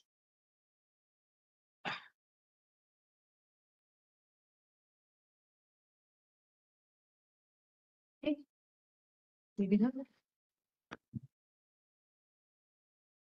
Hello, everybody. My name is Vera Todorova, and we're here to talk a little bit about the heart. You heard all the presentations, which were fabulous, and about the science behind it. But as a psychologist, I want to take you a little bit back history, and then we'll go through a presentation, which will be about our experience in Bulgaria. So imagine your favorite food. Can you imagine? Close your eyes, imagine the taste of it. Imagine who prepared it for you, how you did prepare it, what's the accurate taste of it. Do you have it in your mind? Okay. So some of you have something salty, or some maybe sweet, maybe there's a lot of chocolate in your mouth right now. Imagine that there's no sugar, salt, spice. What does your food taste like now? Well, for us, it tastes like education without this project, okay? For us, SpicE is the one that puts the spice in education, and this is how we bring everybody to the table. Everybody has different needs, different tastes, but we all need SpicE. So thank you very much for listening to us and for being still here. Let's see what we have for the rest of the presentation. So we started with everybody else in the research, and we wanted to find out what we have in the situation in Bulgaria. So STEAM is a clothing word. We do have plenty of investment into developing new STEAM centers all over the country, which is fantastic. We're also working very hard on methodologies and training teachers. When it comes to learning disabilities and non-disabilities, there are none. No practices published. Very little of them actually talked about implementing that at schools. So what we do, we at Trachea University at the Department for Information and In-Service Teacher Training, one of the things that are really challenging. We love to be first, and we love to open the door to what's helpful. So we said, let's do it. Okay? And what we did. So we started doing the things that we do. Apart from the research, we started promoting the project and what was coming afterwards. Here you can see we were doing our job, sending all those messages to all those places. For example, we have, what is this about here? I just noticed. Anyway, you'll see it in English as well. Sure, problem with the problem. No? Okay, anyway. The idea here was, as I'm talking to you, how many emails we sent, how many groups we posted in, and all the people who reached out. There was supposed to be a phone buzzing all the time, every 3 seconds, because that's what our work looked like while we're getting phone calls about SpicE education and the training. There was so much interest all over the country, and we were absolutely amazed how open people were and our teachers about being involved with the training. Eventually, what we have is those are the places that you see people completed the 3 levels of education that our colleagues described prior. So you have the MOOC, you have the blended, and then those were the 12, actually 13 people from Bulgaria that traveled and were part of the face-to-face mobility trainings. What actually happened to them during this process? Yeah, the online or this asynchronous was rather difficult for them, and they expressed that, but they completed it. The blended one also provided them the beginning of building this community that our colleagues mentioned about. But once they actually get and set their foot into the mobilities, this is when the miracle happened. We had teachers who had in their heads the ideas that we in Bulgaria have big problems, and we're the only one that have those problems with inclusive education. It turns out we're not. They also thought that we in Bulgaria are the only ones that are missing financing and they have to be creative in solving those problems. It turns out we're not. But what also turns out is that many of them started believing in the magic of STEAM and how teaching children with mental disabilities could actually happen through this, not because of not having the money for it or not having the ways to do it. They were able to communicate with their colleagues and learn about the practice of implementation. They were inspired. Many of them came back very exalted, and also building the community with the rest of the teachers from the other countries. What do we do from here on? Well, we don't stop. We have prepared one of the courses that is a short-term course with a very one-day training based, something that's very common for Bulgarian teachers in their qualification. So we started something like the of what this training could be, and we offer it as one-day training and a face-to-face training as well. So then we can have this community building practice as well, not only the online setting, which is important to have, but also keep in mind the teachers in Bulgaria, probably all over the world, at this point, are very fed up with online, and they like to have the face-to-face communication. And we also are very grateful for all of the connections we've made through this partnership, because we are starting new ventures and we're inviting our partners to our venues, to our conference. For example, Royal Bell will be our guest in our conference at the end of next month. And we're really looking forward to any kind of adventures that we might get ourselves into. Thank you very much. Well, our idea is that we did not know what we got ourselves into.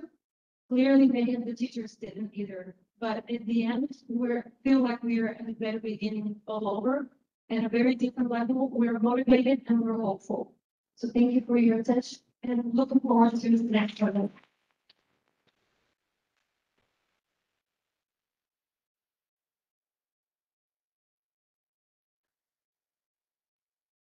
Okay, thank you very much. And going to the last presentation of this session, it's the presentation of the SpicE virtual learning environment. Odysseas Vlachonikoulos will come to present it from ReadLab. Odysseas is a project manager and development officer at ReadLab, and he has quite an experience with European project and promote education, inclusion and resilience across Europe.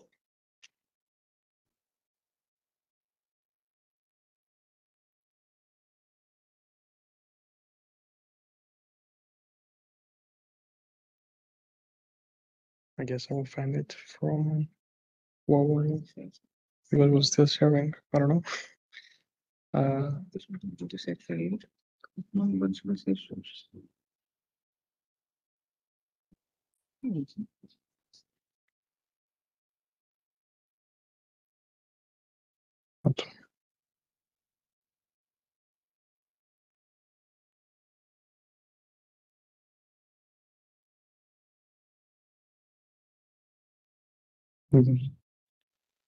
Hello.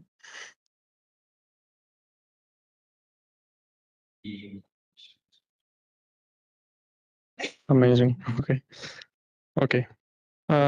So this is the last presentation. It won't really last long. Don't worry. This is about the VLE, the virtual learning environment, which actually hosts all this information that have been shared by the rest of the partners.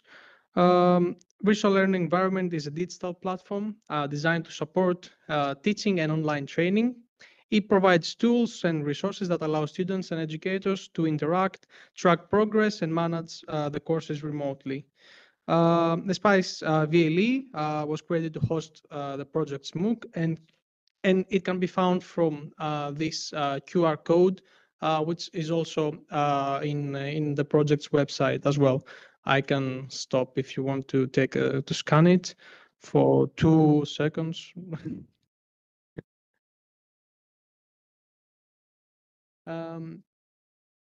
So moving on to the next slide. The registration is pretty easy. Once you go to the VLE, you can click on create new account. There you can create your username, you create your password, you type your email address and just the first and the last name. These are the required information.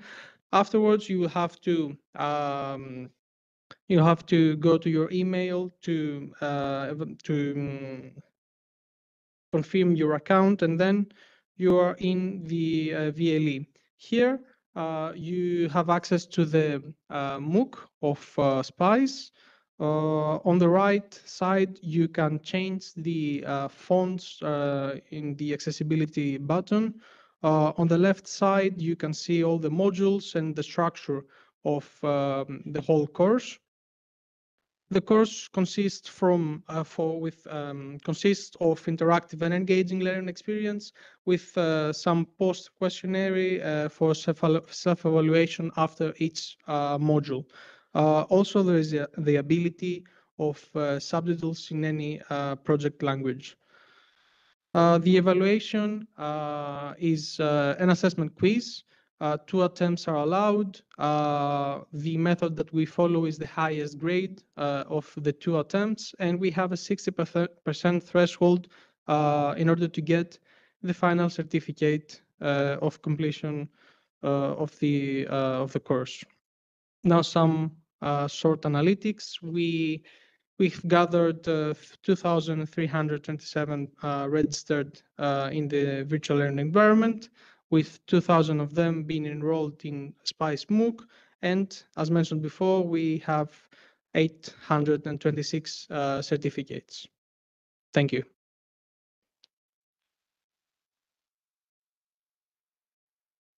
Thank you very much, Odysseas. We don't really have time for questions, maybe only one, if there is any question from the audience. Or during the coffee break, let's have a very, very short coffee break of about 15 minutes, because 10 to 15 minutes max. Yes, because the next presenters are already online, so let's get back here in 10 to 15 minutes. Thank you.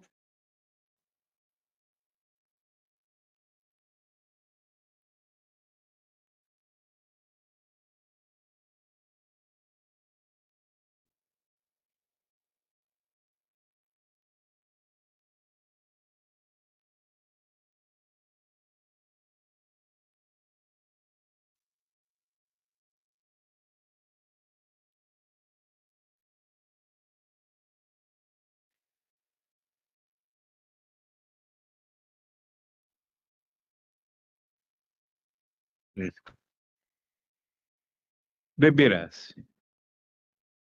Δεν πειράζει, no problem. Και άλλη φορά θα έχεις την ευκαιρία να με ακούσεις, μην ανησυχείς καθόλου. Καλά, ευχαριστώ. Στο και αύριο το απόγευμα, γιατί είναι και γυμνάσια, με κλίμα ένταξη στο Σωματάρι. Α, ωραία. Θα τα πούμε, για χαρά.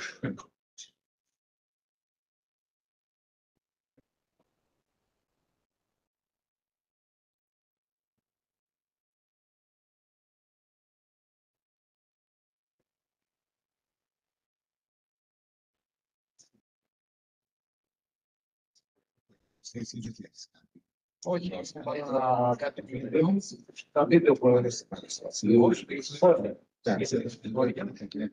και έβαλα και εγώ με φτιάξει που έχεις έτσι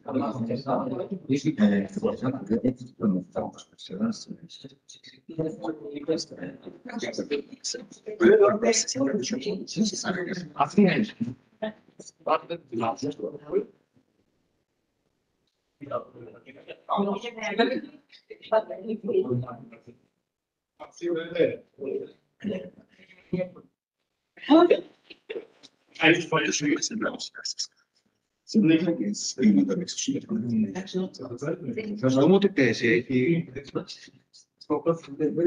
Okay, next. Next. Okay.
Yes.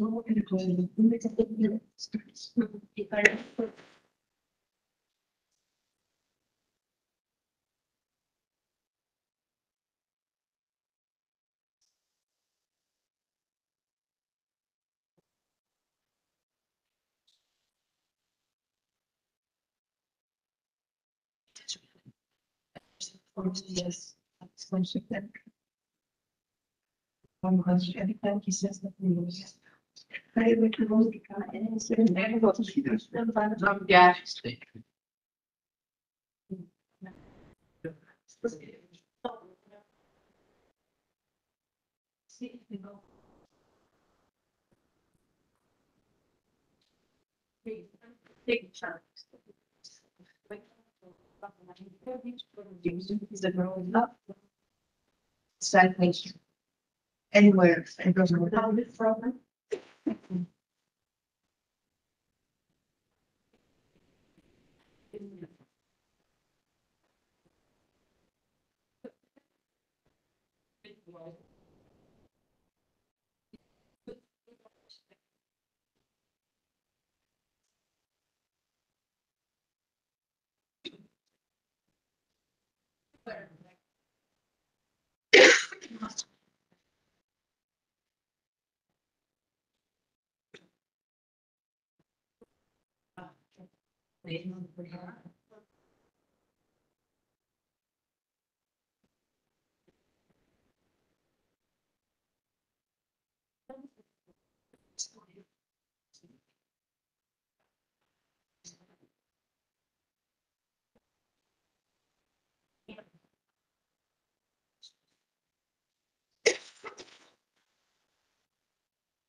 Yes, that's good morning.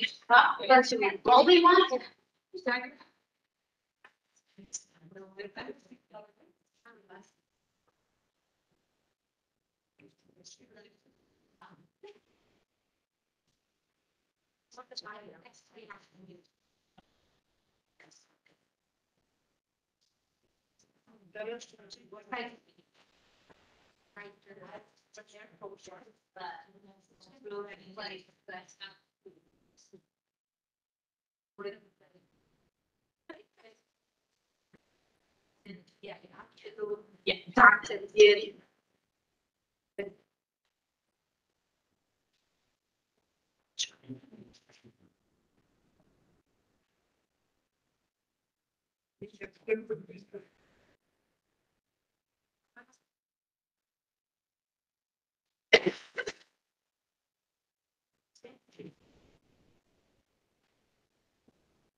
Manolis, can you hear us? Yes, very clearly. Okay, thank you. We will be ready in a couple of minutes. Everybody's returning to the Super. conference. Thanks. Thank you. Thank you for the heads up. Thank you. Thank you.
council.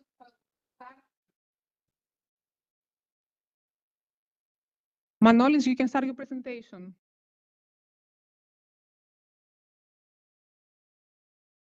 Thank you. Well, I don't have a lot of feedback. I don't see anyone. Manolis, please give me 1 minute to present you, and then you can start. So, Okay, thank you. Our next speaker is Dr. Manolis Wallace. He's an associate professor at the Department of Informatics and Telecommunications in the University of Peloponnese, and he is also the director of the Knowledge and Uncertainty Research Laboratory, and has a very long experience in educational projects and methodologies. So, Manolis, we are eager to hear your presentation. Thank you. Actually, I'm a lot older now, so I made professor last year, but thanks for the nice words.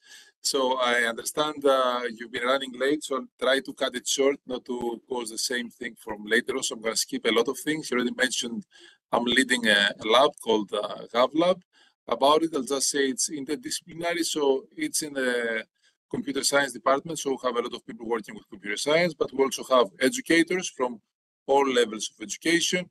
We have people working with history and archaeology, we have psychologists, we have some doctors, and of course, our students. So this is a complex group that people come and go as students graduate and you come in. It's a very fluid group. Basically, what we do is we have the science, the research component, which is what GovLab does. And we also have activities where we just try to give back to the community, make this a better world as we envision it. And that's what our spin-off Innovation GovLab tries to do. Now, specifically on the concepts of this conference, when we're talking about inclusivity, well, we try to do different things. First of all, the main work that's probably going to come out in the next couple of years, we're working towards defining inclusivity. And for us, it's one of those things like health, where you cannot just go about and do it. It's a good thing to want to promote health, but if you start from there, you can't do anything. You have to start by negatively defining it.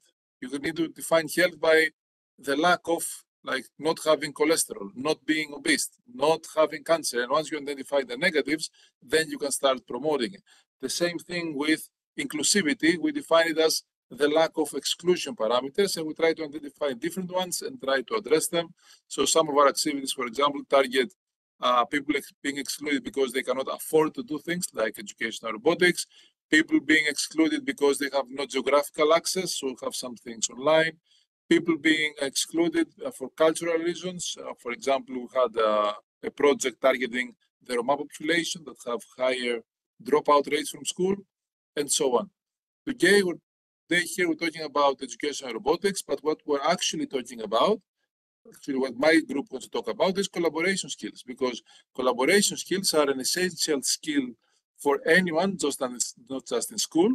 And it's also a parameter for exclusion, because people who are good at collaboration can participate in many things. People who don't have collaboration skills developed yet, because they're more closed as people, or because they didn't have the opportunity to develop them, they are bound to be excluded from many group activities, which in turn means that they will be excluded from groups and so on. So this leads to social exclusion, not just in school, but also later on in life. So promoting collaboration skills can be a tool to limit some children's and then some adults' limitations in being more included in things they do. Oops, sorry, wrong direction. So in this direction, we have developed core recently. I know that duration is very little, so I will not get into the details. I'll just say there is a publication about it. Core is a different way to teach educational robotics. Instead of the standard way in which you have a group of people and you just students and you just let them do their own project and so on, or maybe, unfortunately, in many cases, you have the educator leading the way and then the kids just doing the lifting, just connect this there, do this there, and just so on. This is an approach where the kids take a lot more ownership, but also they exchange a lot of the roles. The key ideas here is that through different steps that are guided by the educator, first we have the kids learning how to share. First they share the items that they're building with, but this then is developed, is fostered into, is culture to cultivate into learning how to share knowledge. And then we move to the last part where they learn how to share ideas. And when you reach that, then you really have people who know how to effectively, efficiently, and meaningfully collaborate, because what is in their mind, their real ideas, they don't feel afraid and they don't feel that they have to keep them to themselves. They start sharing that so they can more deeply collaborate. Now, this is a nice idea. We ran it. We saw that kids seem to collaborate. We hear from their parents that, okay, they seem to collaborate more. We see them in the breaks at school. We hear from their teachers in other classes that they collaborate more, but that's not science. So how can you measure that? Does it really work? In order to do that, you need to have some measurement ways. So the next thing we developed is called COPE test.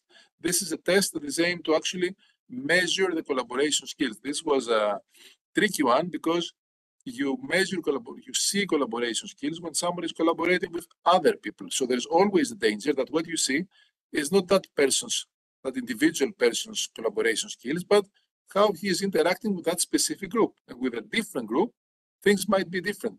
So it got a bit complicated, but we have the statistical data to prove that this actually works. The main concept behind this test is solving a puzzle, but as you can see from the opposite side of the puzzle that you can see here on the right, its puzzle is given a color. We have 4 different colors.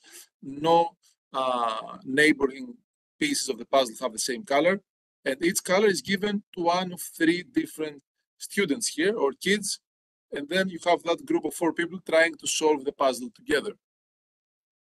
It's not just one puzzle, it's not just one group, but we have the statistical data that shows that the whole test that includes this puzzle actually can measure not the group scope collaboration, but its specific students' level of collaboration skills. Using now this measurement technique, we went back to the original, to the core, to the way we teach educational robotics. We taught a few classes using our methodology. We taught a few classes using the conventional, the usual way of teaching educational robotics in primary school. In light orange, almost yellow, you can see the control group. So the group that has been taught educational robotics the typical way. In more dark orange, approaching red, you see the experimental group, the group that followed the core methodology. The before is the original collaboration skills.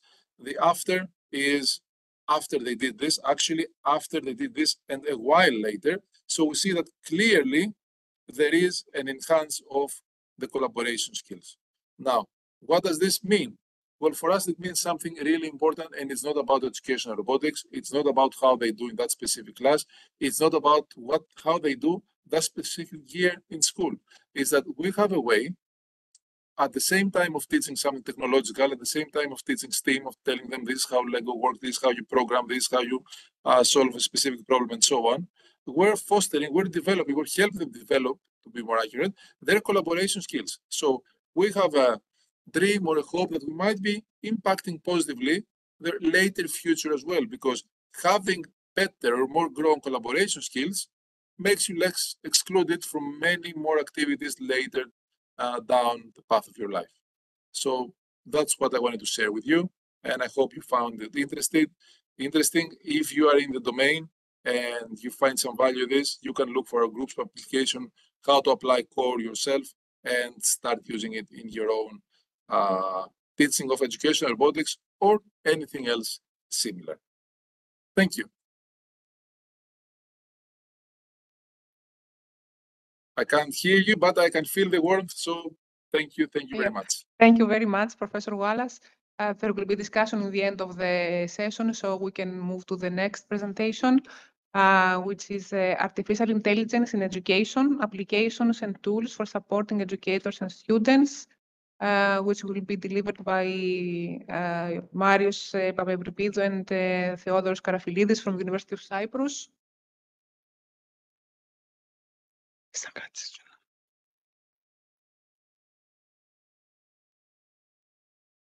For day 1. Excuse me.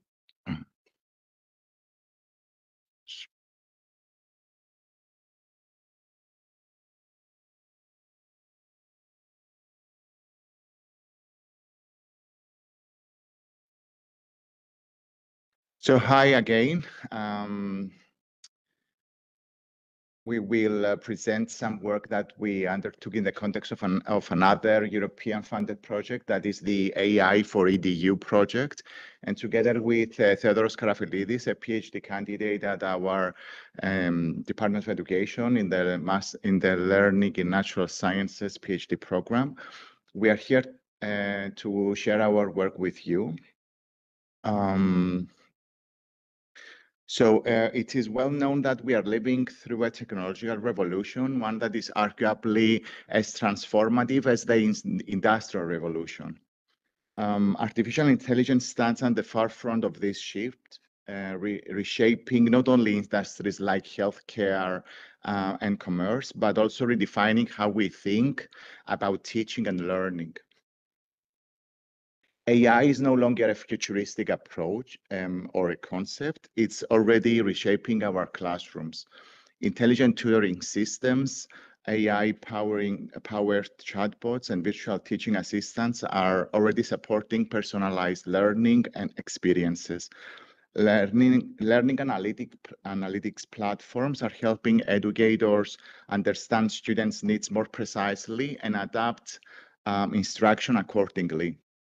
These tools signal a paradigm shift in how we approach teaching and learning. What is important for us is how AI can foster inclusion and equity in STEAM education. AI tools can provide differentiated support for diverse learners, especially those who may struggle with traditional teaching methods.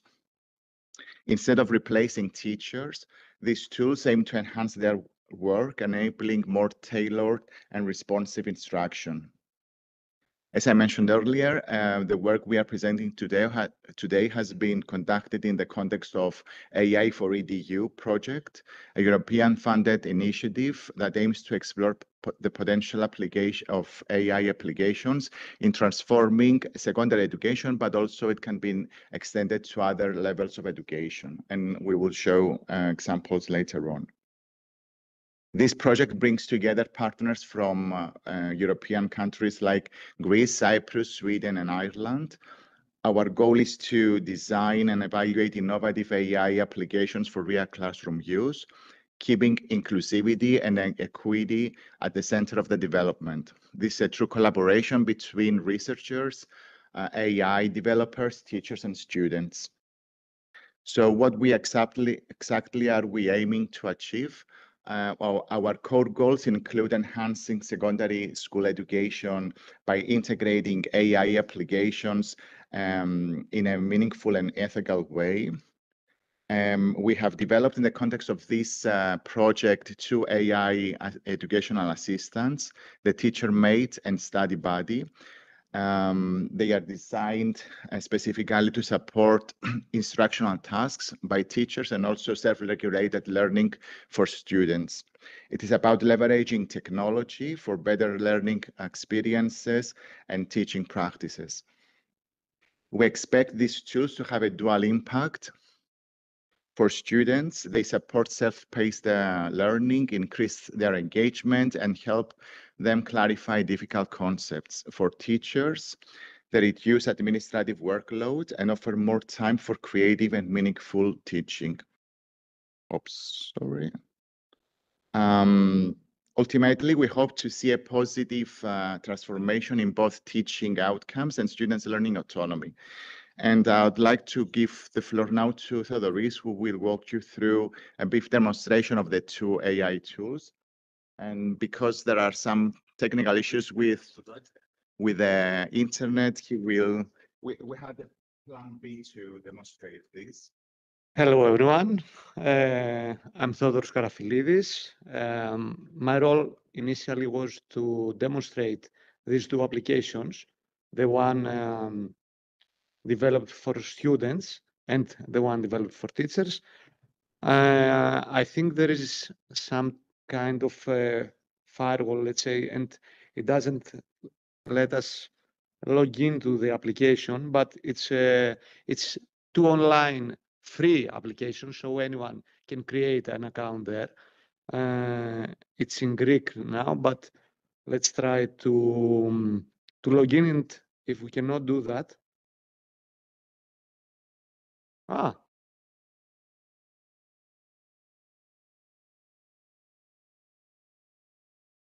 so we managed to log in. So here is the application. Let's switch in English.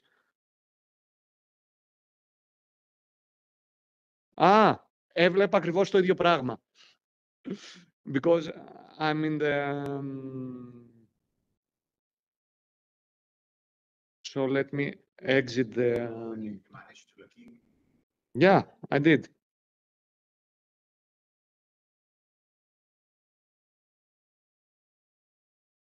So, because I was viewing the same exact screen as you did. So here is the application. Let me log out quickly again. As I said, it's a free online application where you can log in with your email. It's someone using, right? I hope it lets me log in again. Yeah, it did. It worked. So the application,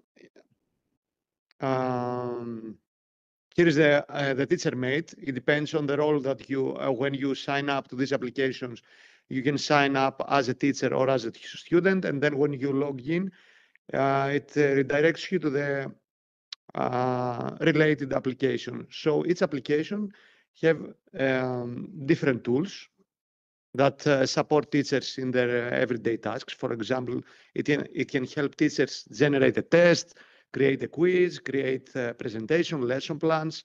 Let's pick a tool and see what it can do.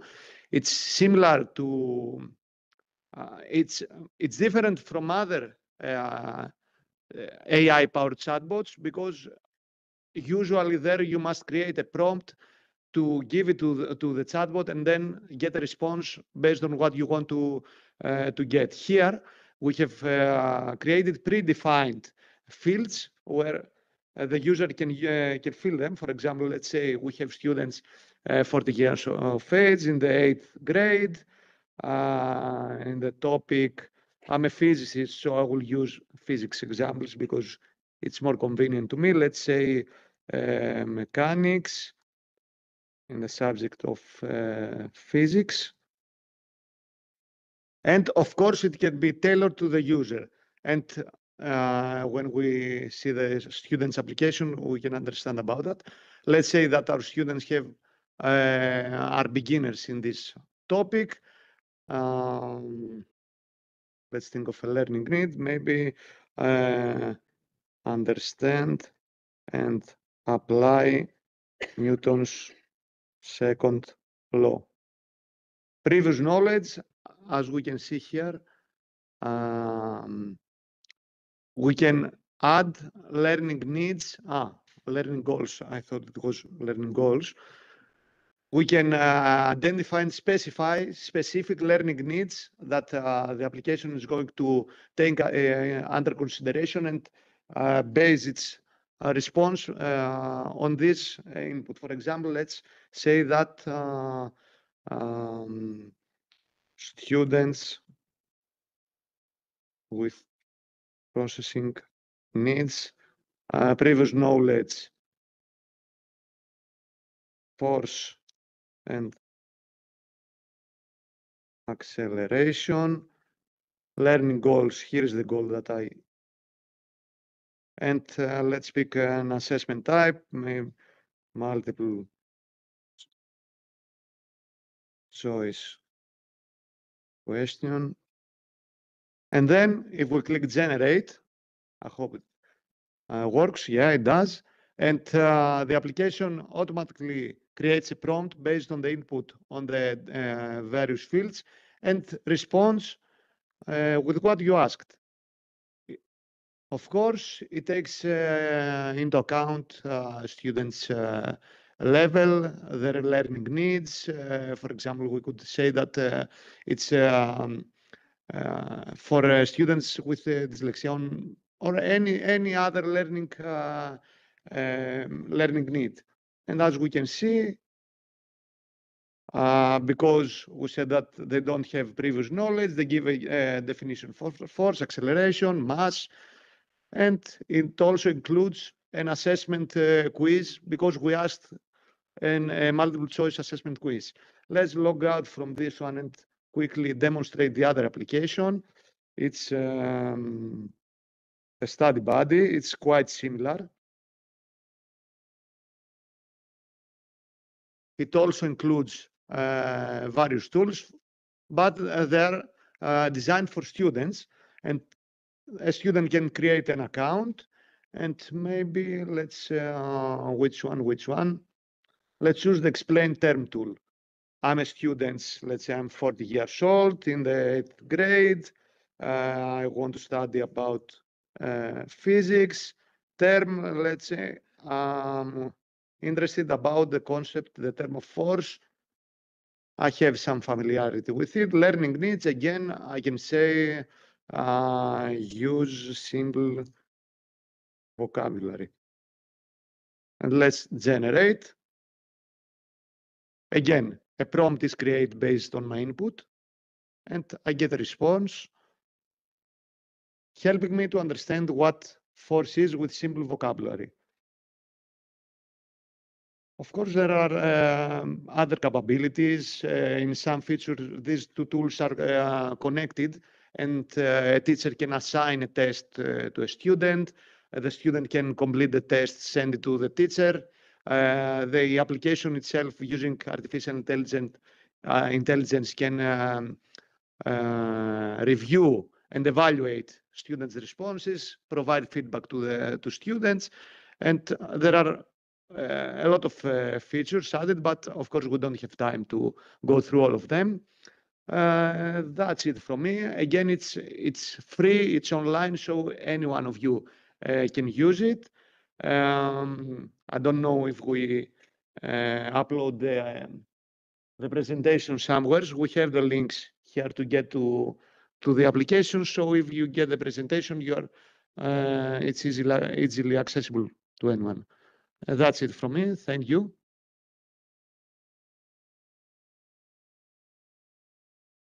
You want me to close it? Thank you very much.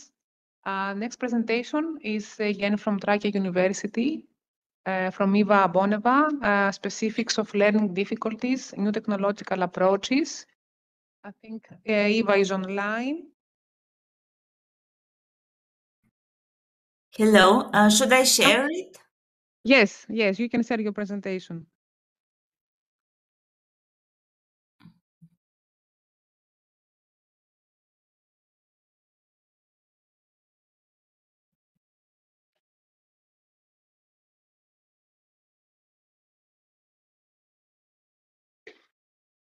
Oh, it's okay?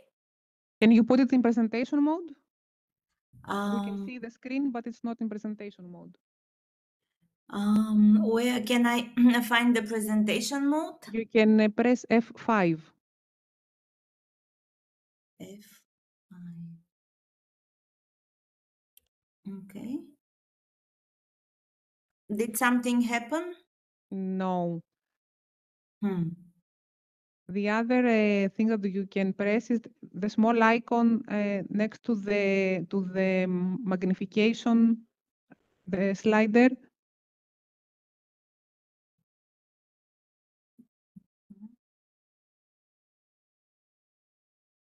Mm-hmm.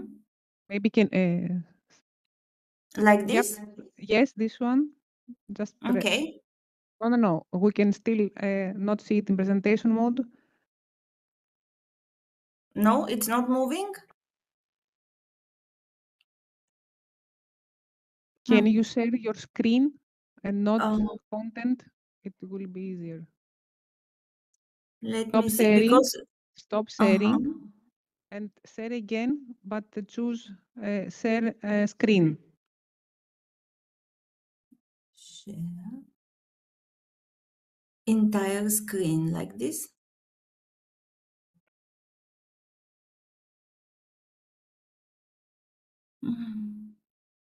It's connecting.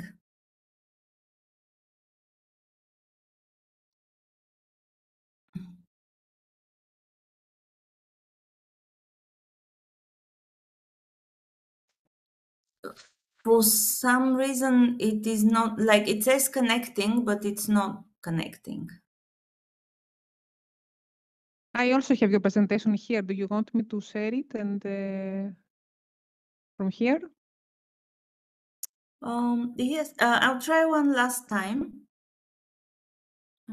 See why it is not working. Yeah, it just wouldn't connect for some reason. Share, no. Okay, stop sharing. No, it just started sharing. Ah, okay. But you you stopped it again. I'm maybe impatient. Okay, yes. Like this? Yes, now it's perfect. You can start. Okay, good.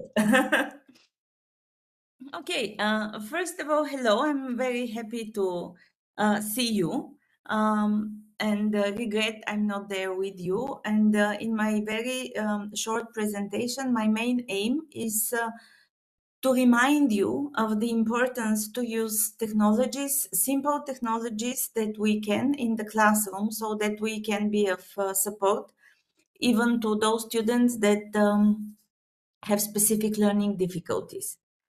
And for that reason, first I will begin with this slide and this question that you probably know. Can you see it actually on your screen? Yes, Did we can this- see it. Okay. So the question is simple. Why can't the young man in the wheelchair get where he is pointing? And there are two perfectly correct answers. Because he cannot walk and therefore has special needs. And B, because he has stairs in front of him and is therefore hindered by barriers in his environment. And these both perfectly correct answers just show us that we as teachers and we as society can put responsibility and focus in different places.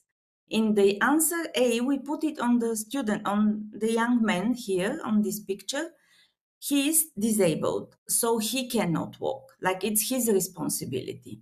But in the second answer, responsibility is ours as society and as teachers every day to remove the barriers in front of students who have them in front of their learning so that every child can achieve their potential.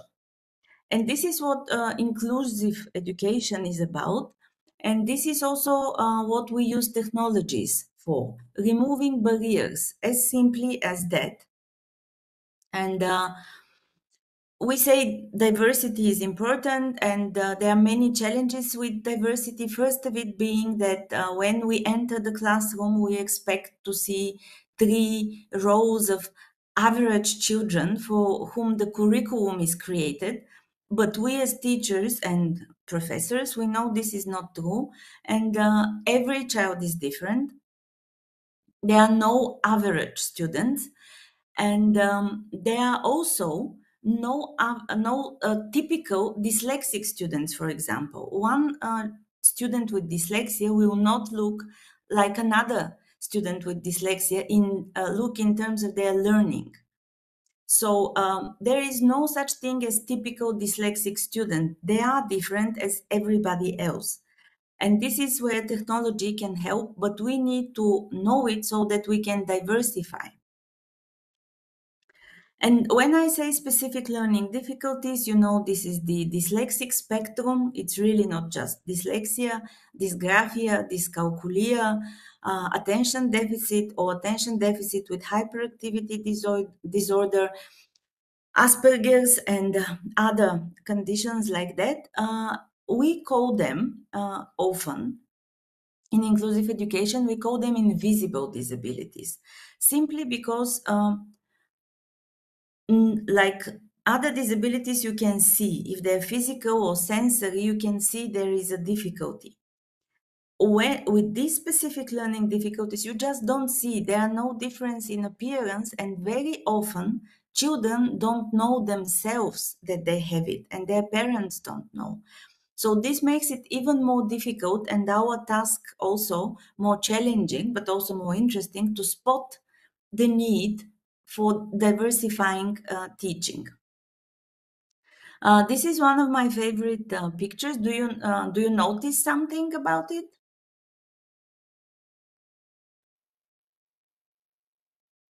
No? Yes? They are tomatoes. All Yes. say that they are green tomatoes. Yes. Apples. What are they? Yes, apples and tomatoes. This is a picture that was sent to me by one of my teenage dyslexic students, and he sent it to me and he said, I very often feel like a tomato among apples because we look like they think I'm like them, but I'm not. And I also can't tell you why I'm not. So when we're talking about invisible disabilities, the first thing that you will hear about a child, especially when they're older, you will hear that they're naughty, they're lazy, they're spoiled, they're bad. And this is already like a diagnosis to my ear. Usually they remain unrecognized, surely in Bulgaria very often till 7th grade. And if they're not recognized in time... Eva, sorry. Just... Yes? We have a trouble with the video. Wait for a couple of minutes. Okay. Have you started playing some video or something? No, it's just a presentation. Oh, it is in your presentation, the video that we are hearing? No, there is no video.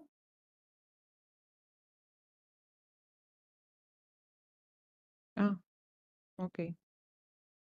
Okay, you can continue now. Sorry. Okay. Do you see the presentation on your screen? Yes. Okay.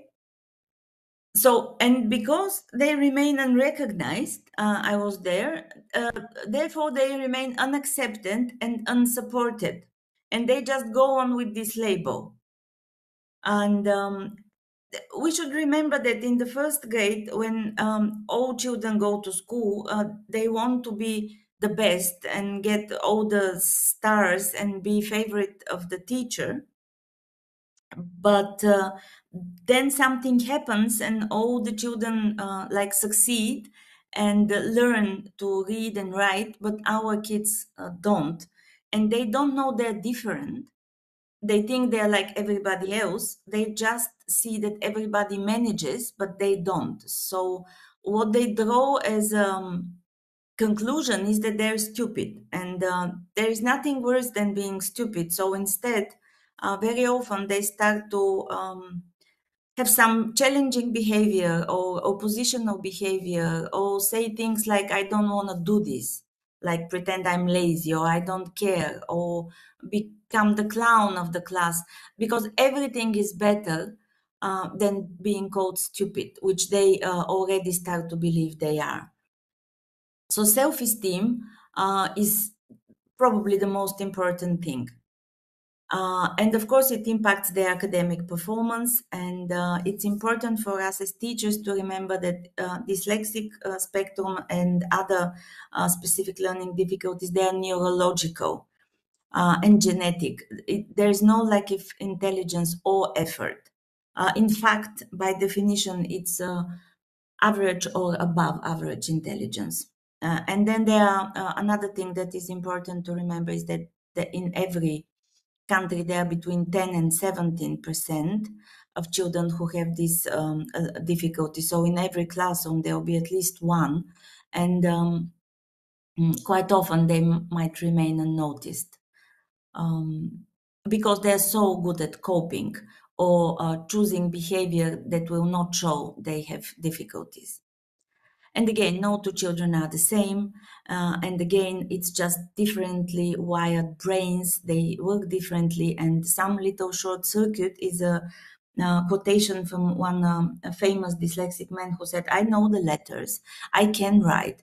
But when I read something like little short circuits happens in my brain and I don't understand what I have just read. So There are a lot of videos and literature on dyslexia and dyslexic brains. I have a TEDx video. I think it's subtitled in English. You can also download it. It's amazing. I'm just sorry we don't have time today to go into there. And some common features that will be battling with technology is the processing of information, memory, long-term, short-term and working memory, organizational skills, comprehension of text and numbers, and fine and gross motor skills, and of course, self-esteem.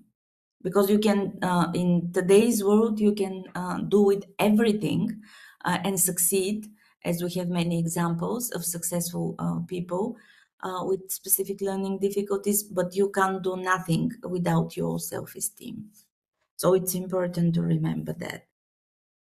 And here are some pictures that I tried to show you how text might look to a dyslexic.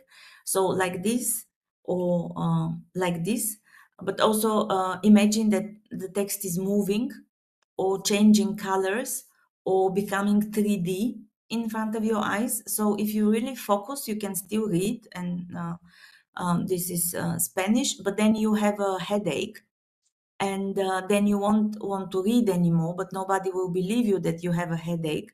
And isn't it easier just if you can hear the text instead of making all these efforts? And this is also a picture that, you know, if you are facing it, maybe you can see that it is moving. Is it moving on your screen? Yes, for most Good. people. Yes, it's not. You know it is not. But maybe this is the closest to dyslexic sensory integration, visual sensory integration that I could show you. Imagine you can see all the letters, all the text like that.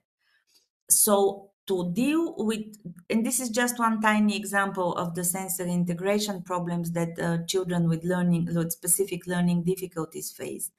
So to combat this, to overcome this easily in the classroom, we can just use some very simple technological approaches, which are now text-to-speech tools. They are now in the Word, they're in Windows, they are in the software itself. So text-to-speech tools, they are still the natural reader, read and write, and many others that support reading fluency. And then we have speech-to-text software, because writing is also difficult. Usually, if you have dyslexia, you will have some level of dysgraphia. So before it was Dragon Naturally Speaking, which I liked, but now you can dictate in your Word and in your Windows. It's easily accessible, it's free, and there are so many varieties of text-to-speech and speech-to-text, and these are very useful for students with dyslexia, especially in higher grades, when it's important to understand what you're reading and to be able to put your thoughts in writing so that the teacher and others can read them. And then we remove the barrier of reading and writing and just go to the meaning, to the context with this. And then, of course, you can imagine that all artificial intelligence-driven adaptive learning platforms like Khan Academy that personalize instructions, the one that we just saw, I think it's amazing. I'll definitely look at it. They're very useful for our learners with neurodivergent brains. And of course, VR and gamified apps, they increase engagement and attention for children, for all children, but with children with attention deficit also. And then we have augmented reality, which provides multisensory learning experiences. And because of the organization problems, task organizers and timers, even at a young age, like Todoist or Focus Keeper or many others, they assist with executive function, which suffers in these children, but they can have easily have it on their phone or computer or whatever they're using. And then mind maps. And I think this is, I can't stress how important it is for everybody, usually, especially for visual thinkers or for abstract minds. It's the best, the fastest, the better way of accepting information, of learning and remembering, of structuring your memory. And so it will be better for all children and adults actually, but for some children, like our children, it will be the only way. Like a long test will be inaccessible to process and to read and understand. But mind maps, like they learn with mind maps very, very fast. And they are good for all. So it's not the idea of inclusive pedagogy is use technology, use things that are good for all, so everybody is free to use them. But those who don't need them will stop using them, and our kids will continue, because for them it will be like a saving boat. They will be able to finally understand information and actually show what they know. And there are so many mind mapping apps. Of course, you can draw it by hand, and some prefer, but there are some amazing mind mapping apps now, and even more than those that I've listed that you can use. They're such fun to use. You can you can put pictures and videos in them, in games. You can put everything, and they're really nice. It's a lot of play. And I don't think I have time to go into evidence, but if you're interested, it's amazing evidence. There's a lot of research done how technology helps learning difficulties. For example, just the read aloud tools, the simplest tool, improve comprehension by 24%. And it might be valid also for kids that never thought of being diagnosed. And then you can see all the other also evidence. It's interesting research. You can delve and read more. And the main message is understand the challenge, observe kids, apply the right tech, and personalize learning. And then thank you. And I'll be very happy to get in touch and discuss it more. Eva, thank you very much for this wonderful presentation. Very helpful, I think, to Thank the you. teachers. We're going fast to the final presentation of this session before we have our discussion. The presentation is from Spyros Papadakis. He is an education advisor at the Directorate of Primary and Secondary Education of Haia, Western Greece. And it is about advanced technology, enhanced inclusive STEAM education.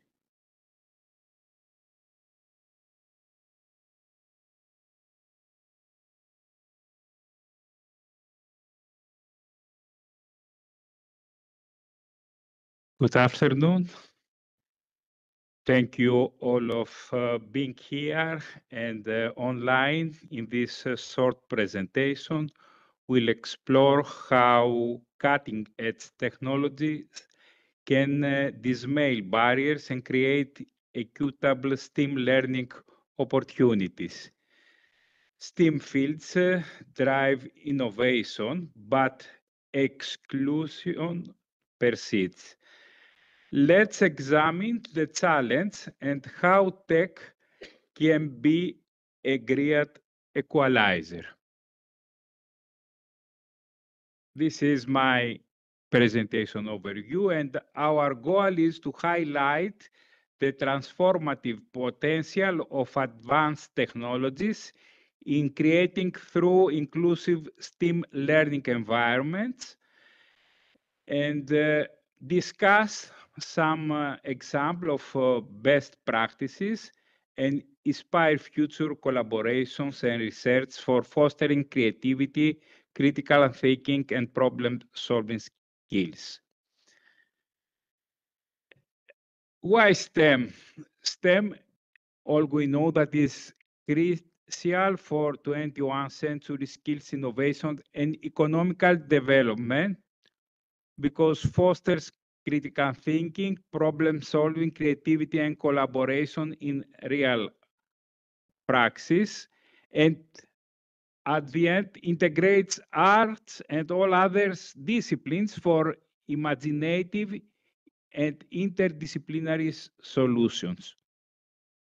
STEM education is far more than just sticking those subjects titles together. It's a philosophy of education that embraces teaching skills and subjects in a way that resembles real life. STEM is an educational approach to learning that uses for science, technology, engineering, arts, and mathematics as access point for guiding student inquiry, dialogue, and critical thinking.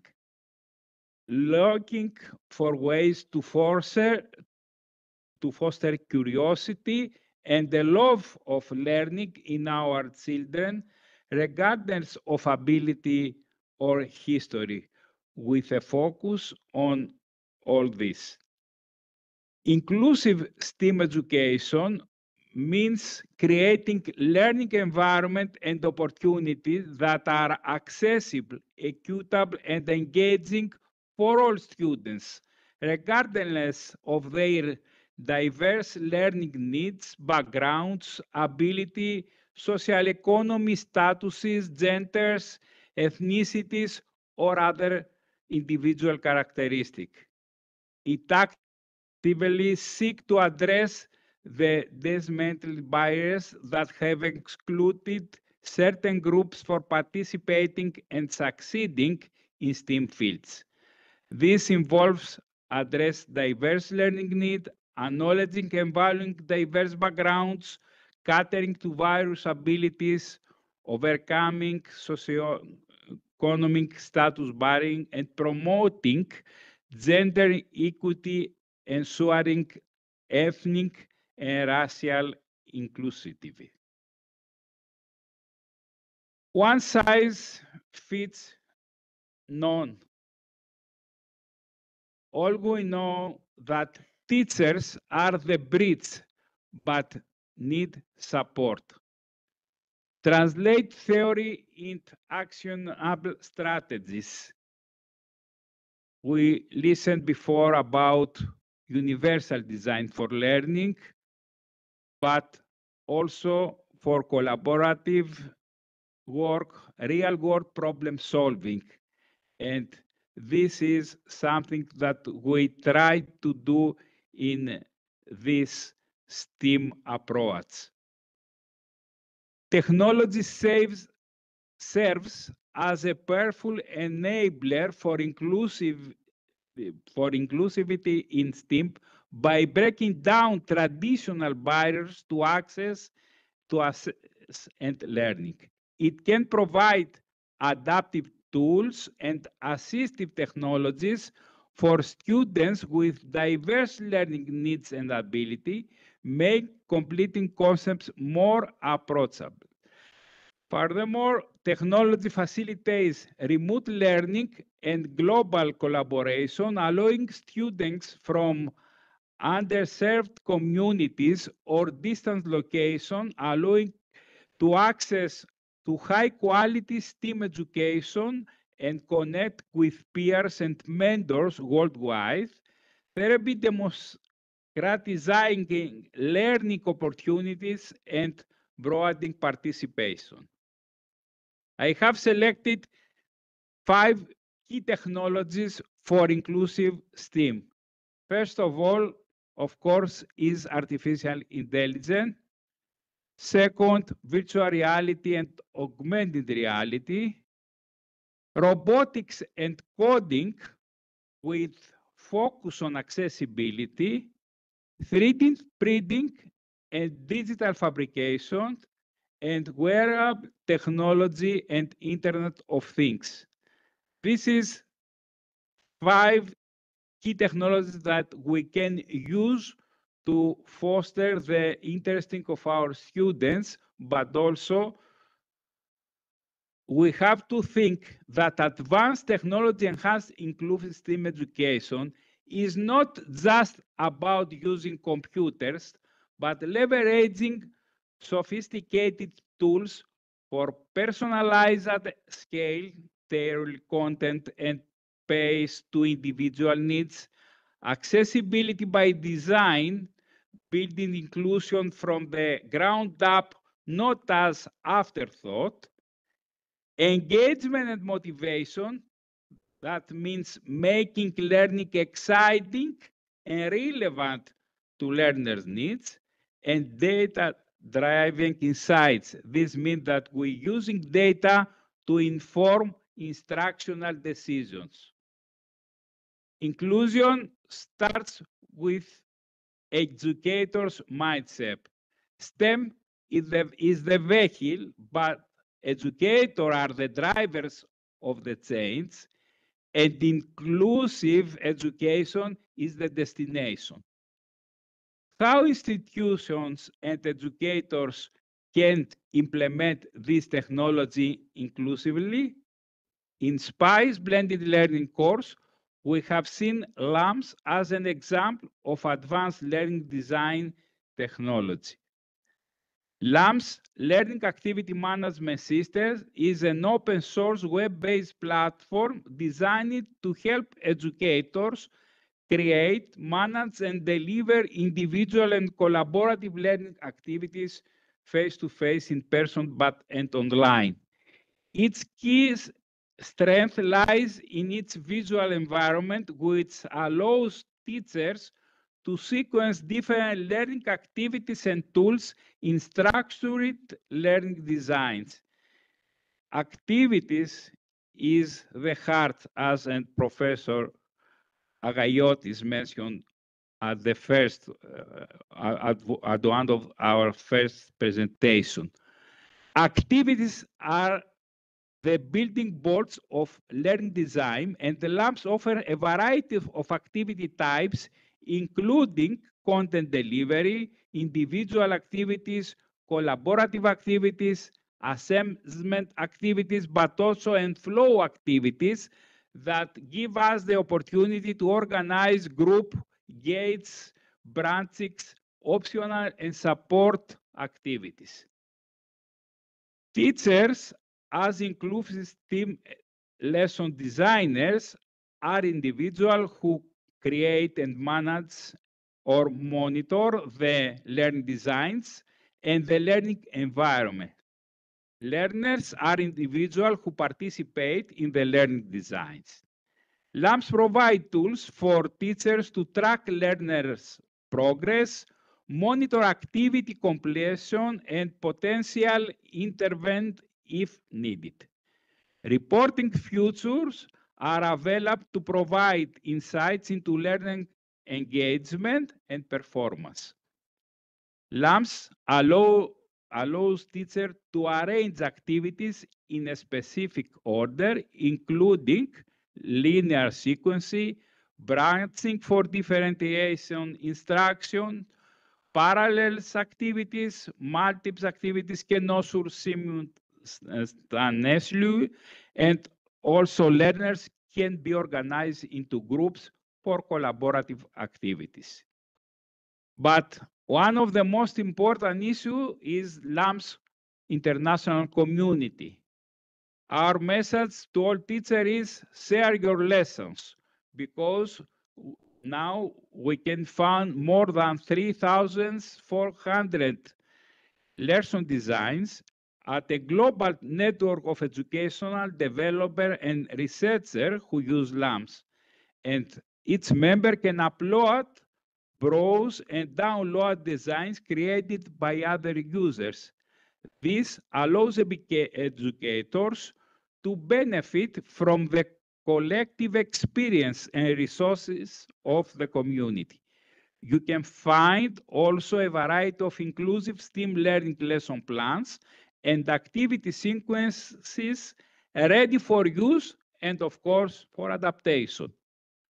For each learning design, you can see the details such as a description, author, subject area, target audience, runtime, proposed runtime, license information, and users rating or feedback. Once you find a suitable learning design, you can download it in a format that you can import it into your own LAMS installation. Here you can see an example that you will have the time tomorrow in another presentation. It's a good practice that we have used at the first experimental elementary school of Pyrgos in Ili.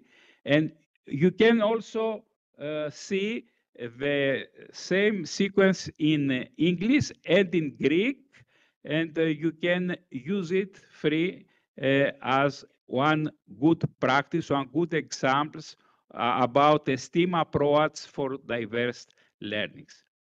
But the most important is that for all of you that you have an account in a Blended Learning LAMS Center, we have already upgraded this server in LAMS version 5, which is LAMS AI, and you can using generative AI for inclusive STEAM's lesson plans. You can use the AI wizard as the LAMS author to create not only a learning design, but included the content of this learning design. And this is very important because we have not enough time to demonstrate in real time. I have add a demo, a video.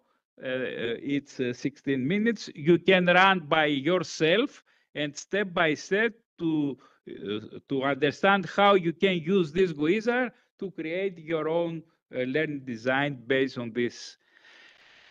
Thank you very much. We rise by lifting others, adapt for STEAM inclusivity. Thank you. Thank you very much, Mr. Papadakis. So we really don't have that much time, unfortunately, to have a proper panel discussion, maybe just 5-10 minutes.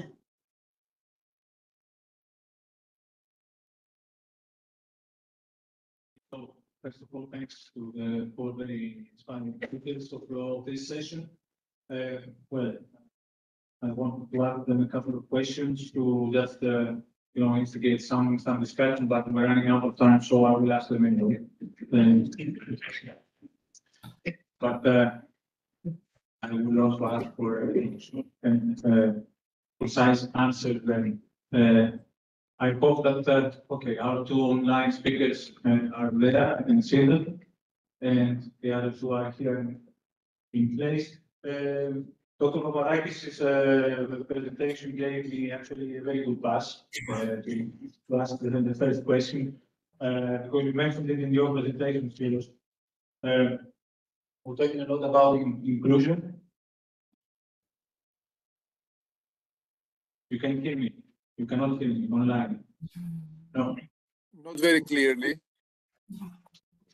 Okay, maybe I'll try. It was more clear, and I'm afraid your microphone is failing us a bit. Now is better? Yes, huge difference. Thank you. Okay, great. I cannot give my show from here, but anyway, we can't have everything. So we're talking about applications of technology in education, and this is a project about inclusive STEAM education. So my question, which is something also I'm wondering about, and I would like to ask you, because you probably can give us different perspectives. Inclusiveness, according to you, is a property of technology, or is it something that we attribute to the use of technology? This means that do we have to develop inclusive technologies, or do we have to think inclusive uses of any technology in the classroom? This is my first question, and perhaps, Spiros, I can start from you, as you mentioned something in your presentation. So,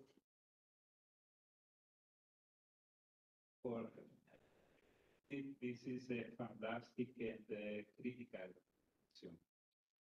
Well, it's true that nearly any technology can put to inclusive use with sufficient effort, and inclusiveness should fundamentally be a property of technology baked in through inclusive inclusive by design principles. And I think that while fostering creative, inclusive use is always valued, the primary focus must be on developing technologies that are inclusive by design. This creates stronger foundation for equitable access and participation. Thank you, Spiros, for this clear position.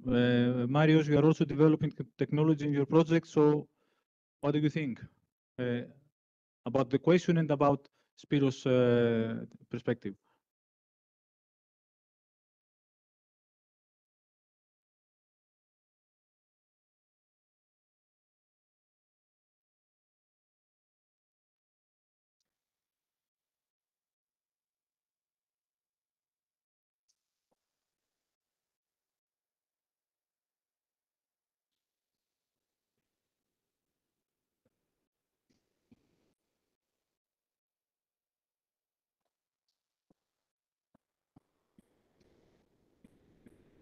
Design stage to take this into consideration while designing the tool to be used for the audience, and that applies to different learning needs, the context, the appropriateness, the modality, but also at the other end, it's important, even if a technology tool is has the inclusion in its own already, it's a matter of the use of both the user and also the educators, how they will use it for enhancing inclusivity with their students. So it's something that it's not only the technology, but also train the educators that they are using the tool, and also the users need to feel like all these different needs and the different intelligences have been taken into consideration, and they are using the tool for the purposes of their own learning. So it's something that needs to work in combination there. Good, great. So we have two votes here for, say, in favor of designing inclusive technology, and one vote that says we also need to put, even if we have inclusive technology, we need to learn how to put it in inclusive use.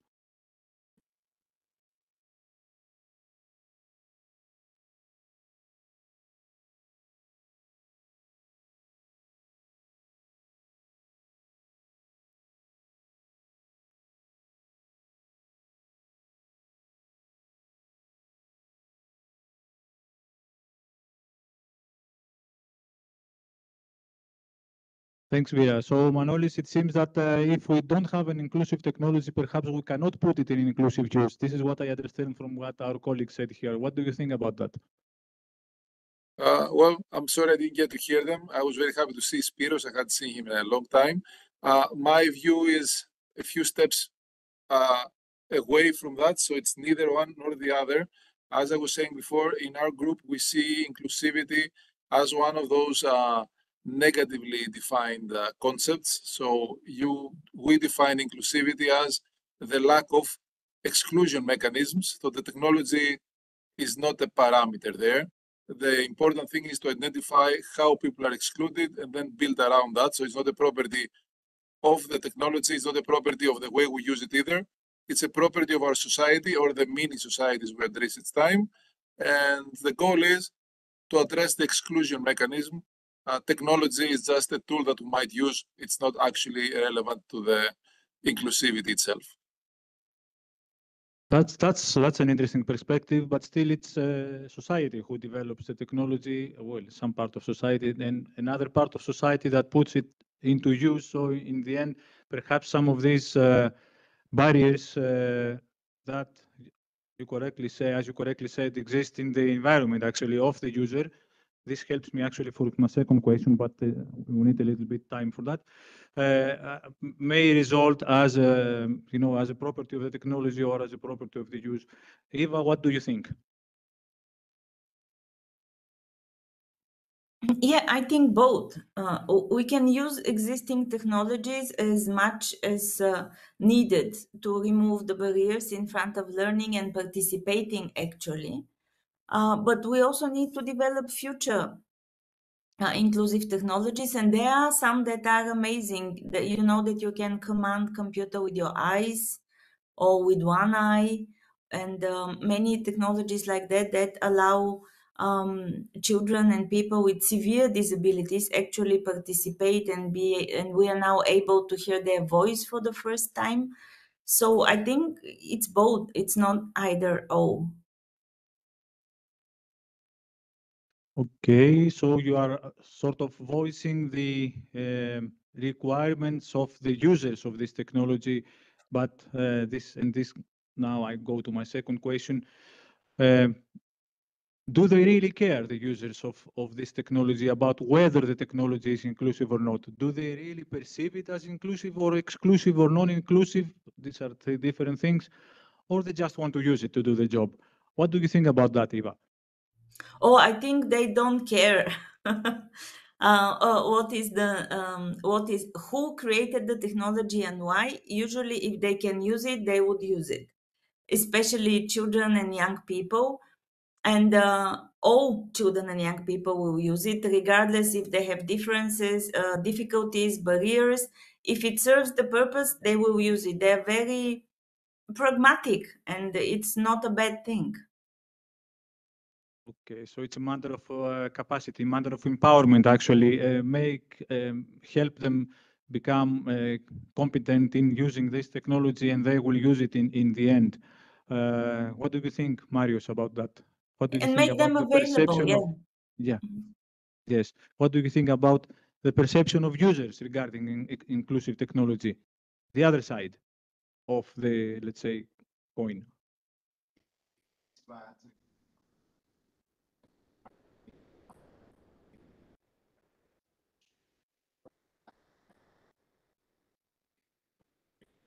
When designing, they might struggle with the infrastructure, etc.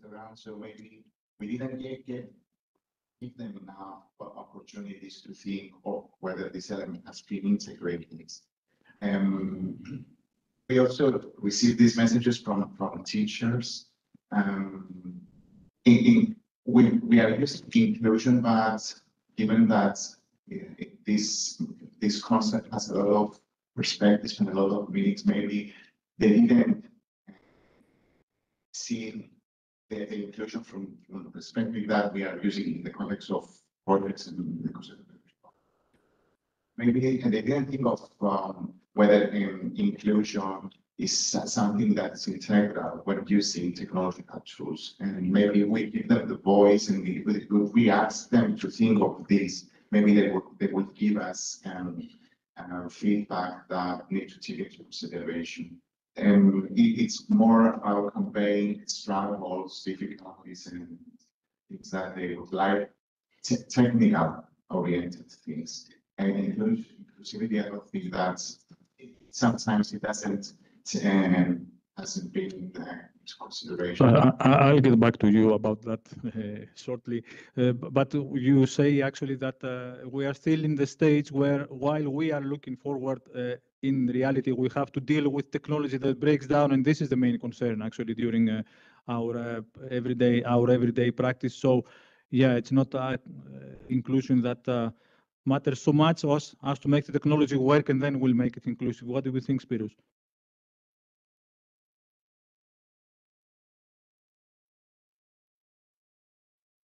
Yes, what I have observed, perception of students and teachers regarding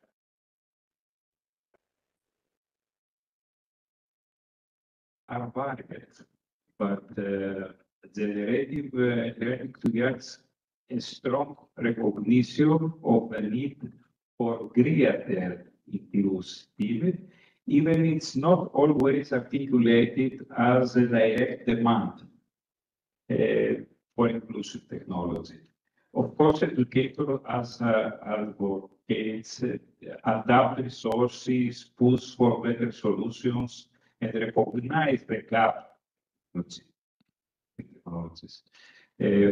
While the language used to vary, the underlying desire for more inclusive technology is strong. Users are often aware of limitations and are either actively speaking for better solution or quietly adapting to less than ideal circumstances. Yes, again, while we should be talking about adaptive technology, we're talking about adaptive users. Still, when it comes to information technology, I remember this since when I was doing PhD research. And then, Manolis, I'd like to hear your position on this also, taking into account that you place the problem not in the user that we are talking about now, but in the environment of the user. So that's really interesting to see the perspective. And it doesn't change much either. I think the user does not really recognize inclusive technology. They just see a technology that they can or cannot use. So if the technology, you as a specific person, you can use it, you use it. You have no idea whether this is exclusive for somebody else or not. If you cannot use it, well, technically you cannot use it, you will not use it, that's it. Then you might also be aware that something more inclusive might be needed for you. But anyone that can use something, they will use it, and they will have no idea whether that specific technology is inclusive technology or not. I mean, if you give me a game to play, I will play it. I have no idea whether the games I'm playing now are actually inclusive or not. I have no idea who else can play them. I have no idea whether they address some limitations that I don't know about or not.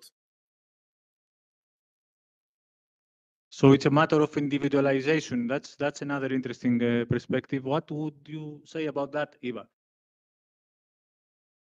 I completely agree with Manolis. Yeah. And then, since both of you completely agree, then I will start from you. The next question, it's the difficult one. If you had the chance to talk to these people who develop inclusive technologies and convey, as all of you have said, the four of you have said, convey the opinions and the aspect and the needs of the users, what is the one very important user requirement that you would transfer to this, you would communicate to these technology developers? Eva. There are a couple. I have a small list and I would urge them to pre-test with different users. For example, there is this font that is dyslexia friendly. If this font can be used in all applications, it will help that have written words. It will help dyslexic, but at least don't use serif fonts. Use fonts like Arial, which are not serif, and also test the technology with as many diverse groups as possible. Like check for language, check for impaired people with impaired vision or impaired listening, and check with people who have problems perceiving written text, for example. Just make sure that it is as widely as possible usable. Thank you, Eva. Manolis, what would you add to that list? Oh, I think you can see where my answer is going. I would not answer that question ever. This is the same as saying, what should I do to promote good health? And the answer is, well, there is no one question, because somebody might be threatened by cancer, somebody might have cholesterol. The more of possible problems you might see, the more solutions you can have. And so I would say, you cannot do one thing to have inclusive technology. Actually, if you do that, you're definitely doing it wrong. As Eva said, you need to find as many people as possible, identify as many different obstructions, obstacles, and try to address as many of them as you can.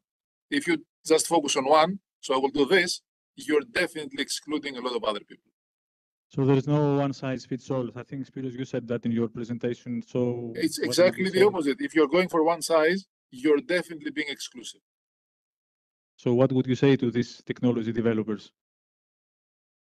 That, well, they need to understand what inclusivity means, or they need to define what inclusivity means for them. Because yes, you can't develop inclusive applications for blind people, but you need to be honest with yourself. It's for blind people. It's not inclusive for everyone. So you need to know what you're trying to address, and you address it. But you need to first define, because we're engineers.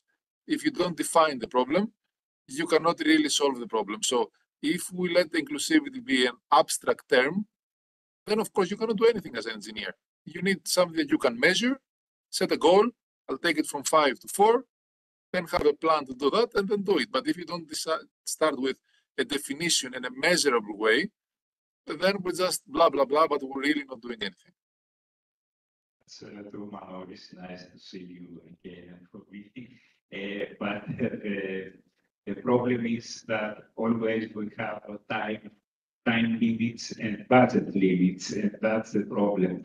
But if I had to pick one future of paramount importance for inclusiveness, it could be robust and customized accessibility API. Let me explain why this specific technical specification is so crucial and comprehensive. First of all, this allows assistive technology, for example, screen reader, switch control, to interact seamlessly, leveraging tools users already rely on. Also ensures ongoing accessibility as a new assistive technology emerges without constant re-engineering. Enables also further inclusivity because a strong foundation makes it easier to add features like read aloud or simplify language. That's also, as we listened before, a very important feature. Valuable for users with temporary impairments, diverse preferences, or in challenging environments.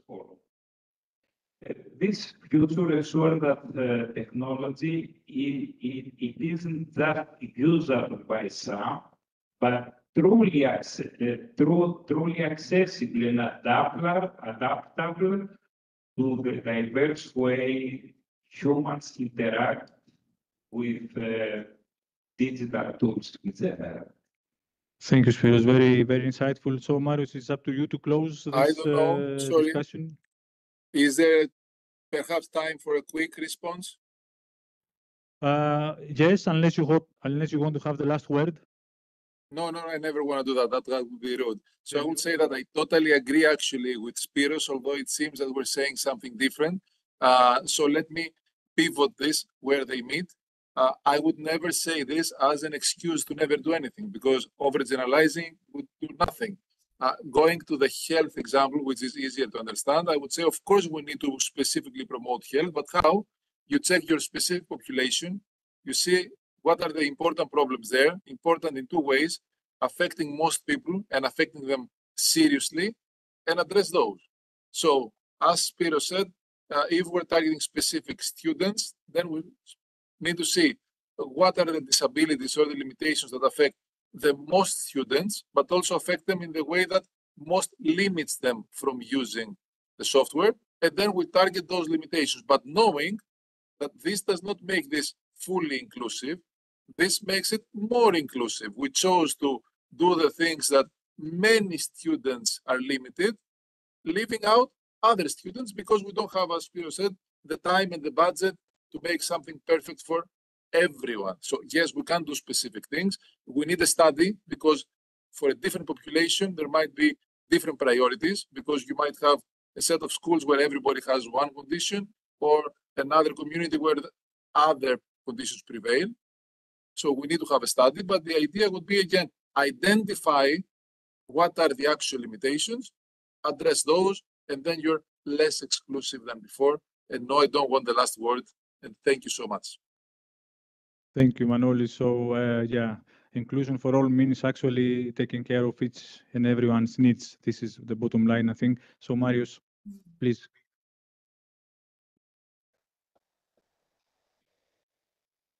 Context. Show maybe the cultural perspective, language perspective, the multimodality that different learners learn in different ways.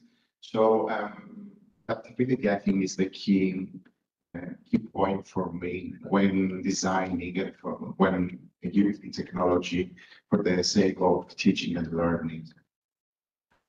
Great. Thank you all. Thanks the four of you for this very informative and intuitive, insightful discussion and panel. And I think we can move forward with the program. Thank you all. Thank you. Thank you all. Bye. Thank you. See you. Bye-bye. Thank you. Great talking to you, Eva. Great talking to everyone. Bye, Spiro. Likewise. Bye. Thank Bye. you, Eva. Thank you. Okay, so let's quickly go to the last session of the day, which is the first actually session where we will hear presentations from the call for abstracts that we launched for the conference. So we will have teachers presenting to you their own use cases, what they are doing in their classrooms. The first speaker is Elisa Ripamonti. She's from the State Comprehensive Institute in Italy. So she came here from Italy to present us her work, which is entitled What If I Observe, Think and Act?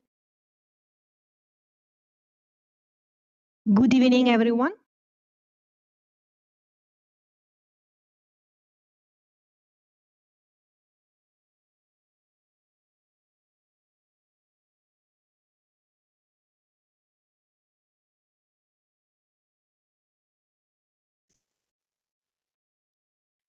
Okay, I'm Elisa Ripamonti. I'm a primary teacher in Italy. Actually, I'm a special needs teacher. But in Italy, we have the full inclusion of all kinds of disabilities in normal classes. So I'm there with the other teachers in order to create a bridge between the disabled child and the classmates. I decided this title, What If I Observe, Think and Act? Because I was thinking even at Mitchell Resnick, the creator of Scratch, who used to say, let's imagine, let's create, let's play, then try it, share it, reflect, and in case, start again. And this is exactly what we daily do in our normal classes, because we try to do things, we imagine, we create, and we try. And if something is not working, we try again. So first of all, we define the problem. We observed for who had the problem, what was the problem, and why was important for us to solve this problem. So I'm telling you a piece of the story of our classmates who has Down syndrome, a very low level. Even nowadays, she cannot talk, but at that period, she couldn't neither hold anything, neither a pencil, neither a book, or nothing else because of the gross and fine motor skills. Then I observed the classmates because peer education is a great power. The classmates are there and they are children as well as the disabled one. And let me say, they have the same wishes. They can understand the wishes of the disabled one better than me. I'm only an adult. I can guide them, but I can create the bridge. But if I don't listen to their voice, I cannot find the right connection. Then what was important for us was to observe even the social context. So what we do and create at school should not be important only for the school itself, but even as to have a return in daily life, at home, for example, or in leisure time places. So the fourth question is, there is at least one activity planned for the whole class that can be suitable and meaningful even for the disabled, or vice versa. There is something for the disabled that can be meaningful for the classmates. So we were in grade 2, that in Italy means 7 years old. So the children were starting to read by themselves and to use books as a self-entertainment activity. But she wanted to read books, but she couldn't read. Even nowadays, she can't read. She couldn't turn the pages because of the skills, the fine motor skills, and she couldn't follow a long and complex story. So I engaged the other classmates, asking them, how can we fix this problem? She wanted to read as well as you. What can we do? The fourth thing was, okay, a loud voice story. Okay, but I cannot read anytime for her. You cannot read for her. She needs something she can do by herself. So the right question was, start thinking, she can scroll on a tablet. So observing her, we noticed that the hands were not suitable for turning pages and for holding pencil, but can be useful to scroll on a tablet. So why can't we try to think a scratch storytelling? They were 6 years old, so 7 years old. So it was not so important the code on Scratch, but how to prepare everything and to engage them in preparing the sprites, the stage, what was useful for her, which kind of story. So again, we start to act. First of all, a simple story, because the attention is too low. Few characters and the plot suitable for her to engage her properly. First of all, decide to ask the right question to her in the right way. So we use the Arasac, that is a Spanish software, to create the augmentative alternative communication strings. Very simple. This is just an example. Point the bear, because after discussing, we use a certain kind of engineering problem design. So we have a problem. We want her to create a scratch story with us. But how? So background researches. First of all, try to ask her which characters can she recognize. She loves animals, so let's choose among animals: bear, deer, owls, dogs, or whatever we want. So we created the string. She learned how to listen, she learned to discriminate between two objects, and she learned to choose. Then we had to face with the second big problem. She couldn't hold anything. I told you, neither a pencil or a book. So how can we do? Again, we did background researches, let's call it like that. The children themselves observe themselves. How is working my hands? How I'm holding the pencil? How I can learn how to scissor grip, to have this kind of grip on the pencil? And they propose this, let me see, tinkering solution, because we just taped a cardboard on a pencil, and she couldn't use the usual dagger holding style, but she was pushed and forced to hold in the proper way. Then, bit by bit, to hold the pencil doesn't mean to track the lines in the correct way. So how can she try to help her to slow down, to refine the uneven and too broad strokes on the paper? We prepare the frames, tones of frames, rectangular frames, round frames, squared frames. And you can see the lines were not yet fine. So someone else proposes stumps, because when you use stumps, you are pushed to slow down. Stomp, stomp, stomp. You move the hands in another way. So let's try, and we tried both the things, but every day we trained her and we train ourselves in changing our problem skills model. We created other frames with different materials, the stamps, but with poor materials, because those were the stuff that we had at school. And here it is the results. As you can note, these are the sprites I drew for her, but she colored. As you can notice in the first bear, even if she was using the stamps, she was using it as a brush, because that was her way of moving the hands. But if you see the deer here, she stomped in the correct way. So she managed to control the movement of her hand. And even the owl, she wanted to use not paint, but markers. And you can see that the space is completely full, only few white spaces that are remaining. So we managed. The sprites are ready. We did it. Then we wanted to value even her impulse to pick things up. When we went outside the school, the pockets were all full of things, more or less like the other children. They collect objects. So why don't we value these objects?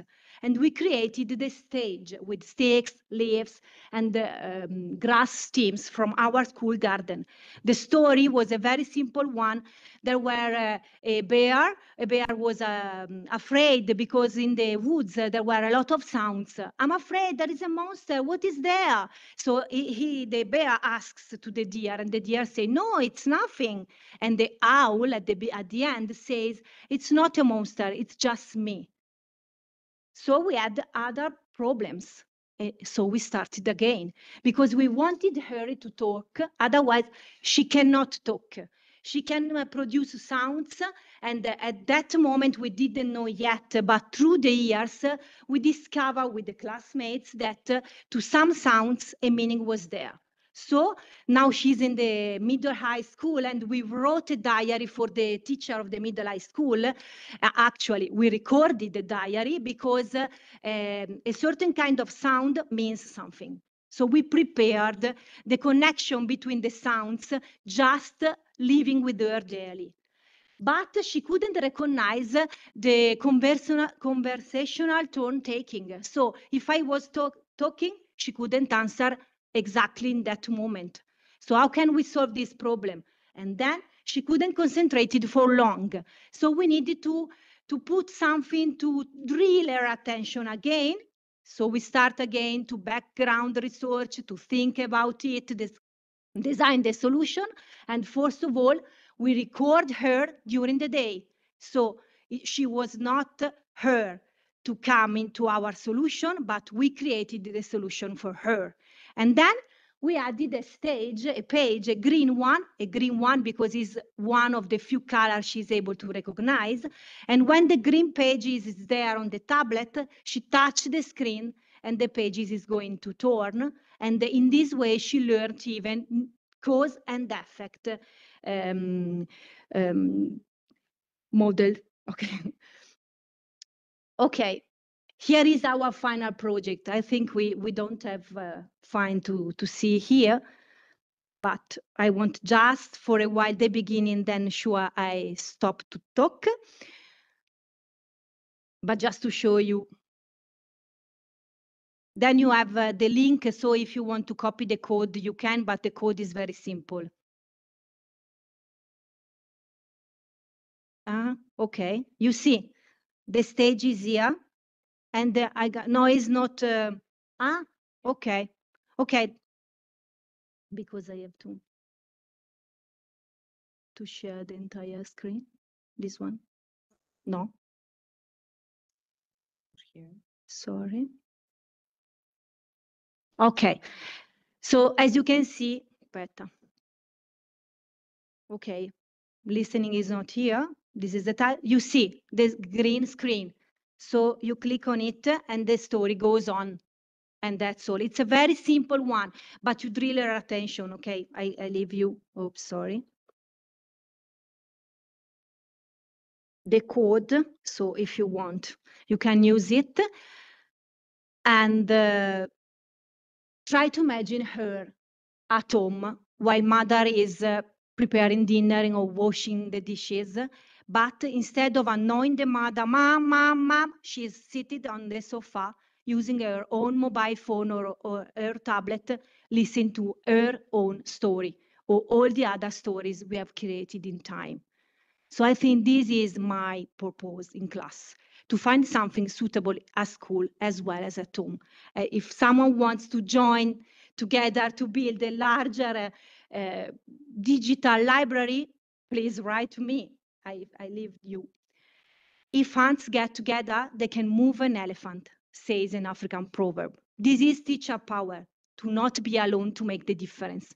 Without the classmates, I'm nothing. Thank you. keep in touch. Thank you very much, Ms. Ripamonti, for this excellent presentation. We are moving to the second presentation of the session. This is an online presentation from Mr. Luis Mesquita da Fonseca. He is from Portugal, and the title is The Role of Art in the Inclusion of Students with Special Needs in STEAM Environments. Luis, can you hear us? Yes. You can share your presentation and start. May I share it? Yes, please, share your presentation.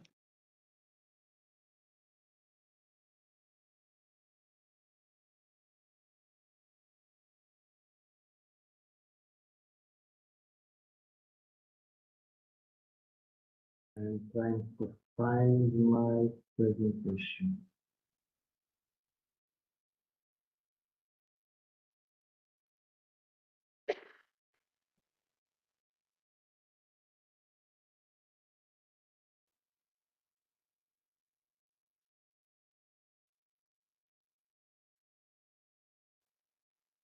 Is that okay?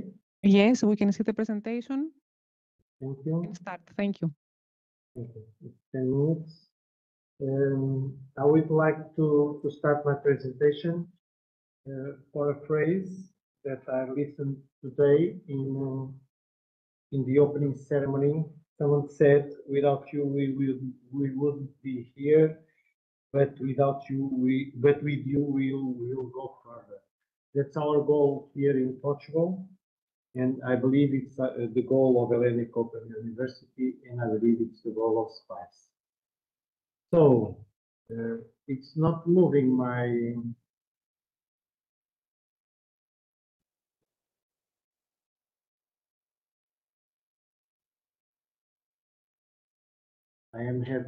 Okay.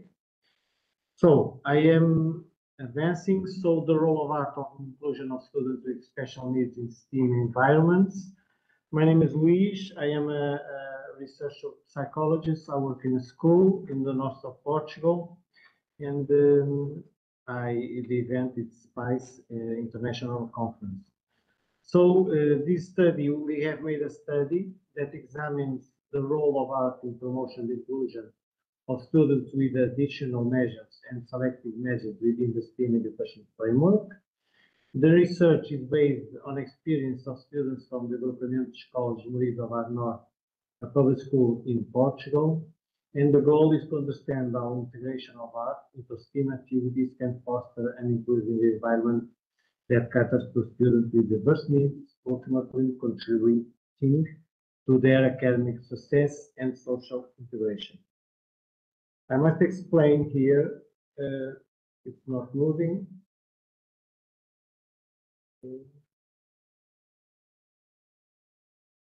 Okay.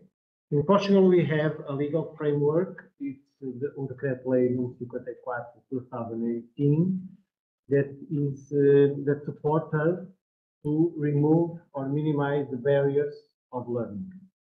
And its purpose is for all students and all levels and types of education. It is recent, it's from July 6 of 2018. And the core principles is a student-centered approach, diversity as a value, equity and inclusion, not equality, but equity and inclusion, the shared responsibility, and the goal of this framework, legal framework, is to support all learners, including those needing selective and additional measures. So what are these selective and additional measures? I have a leg here.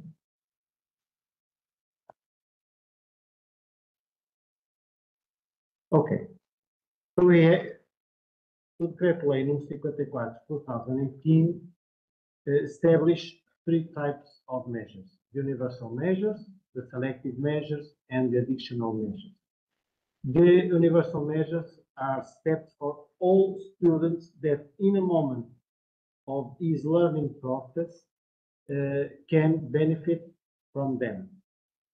Then we have the students that in a specific moment the barriers of the process of learning is too big and we need to adapt our intervention, and we applied the selective measures.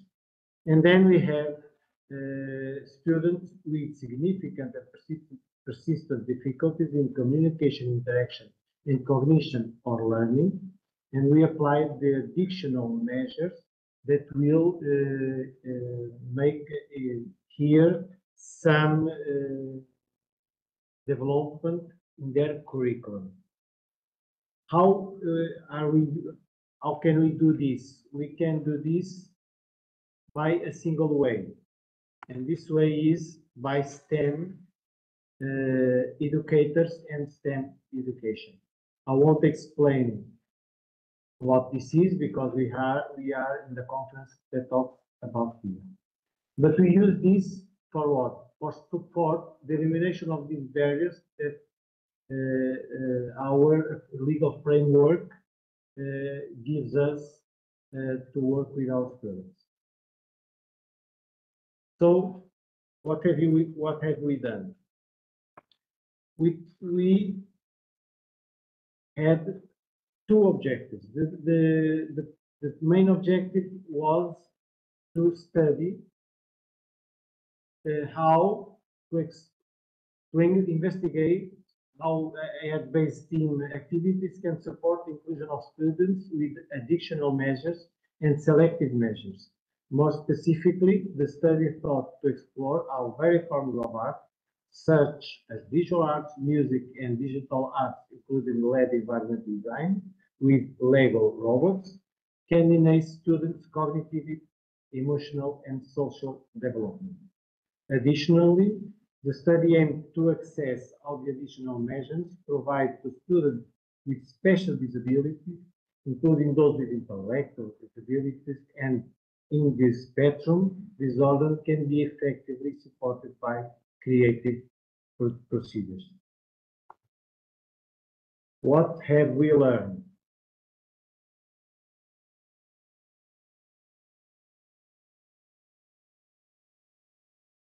We learned that in our primary results, because we have made this study between September 2024 until February 2025, what we observed that art, STEM, based in inclusion, can enhance self-expression through visual arts, music, and digital design, so students are more capable.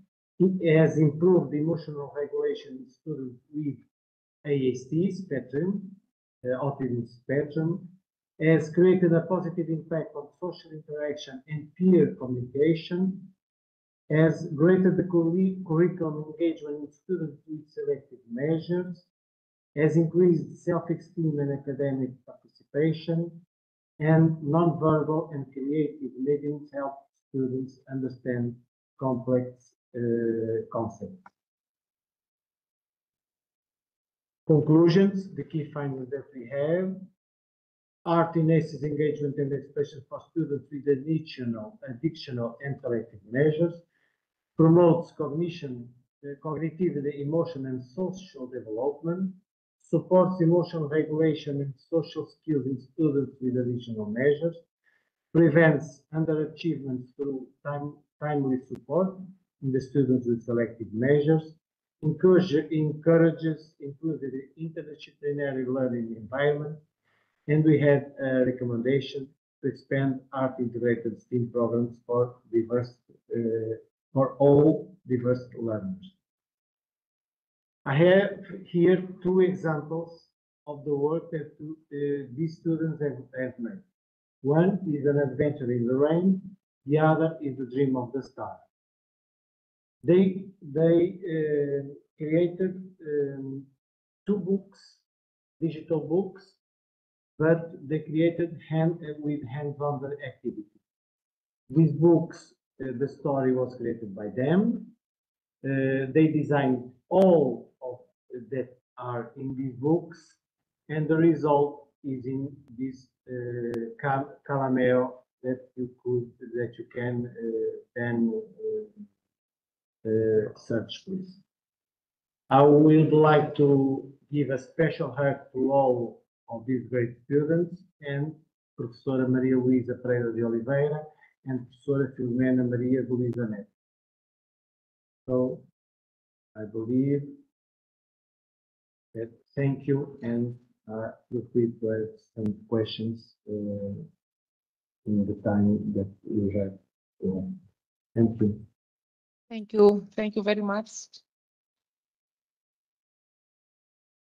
Thank you, Luis. So we're going to the next presentation, which is about empowering educators for inclusive STEAM pedagogy in primary education, a multi-phase professional development model inspired by the SpicE Academy.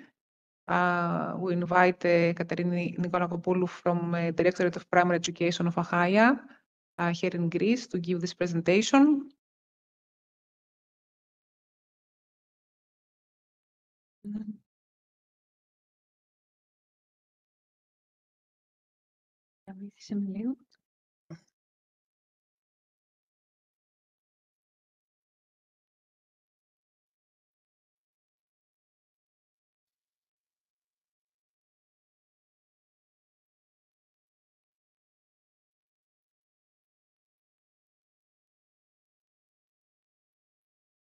Okay.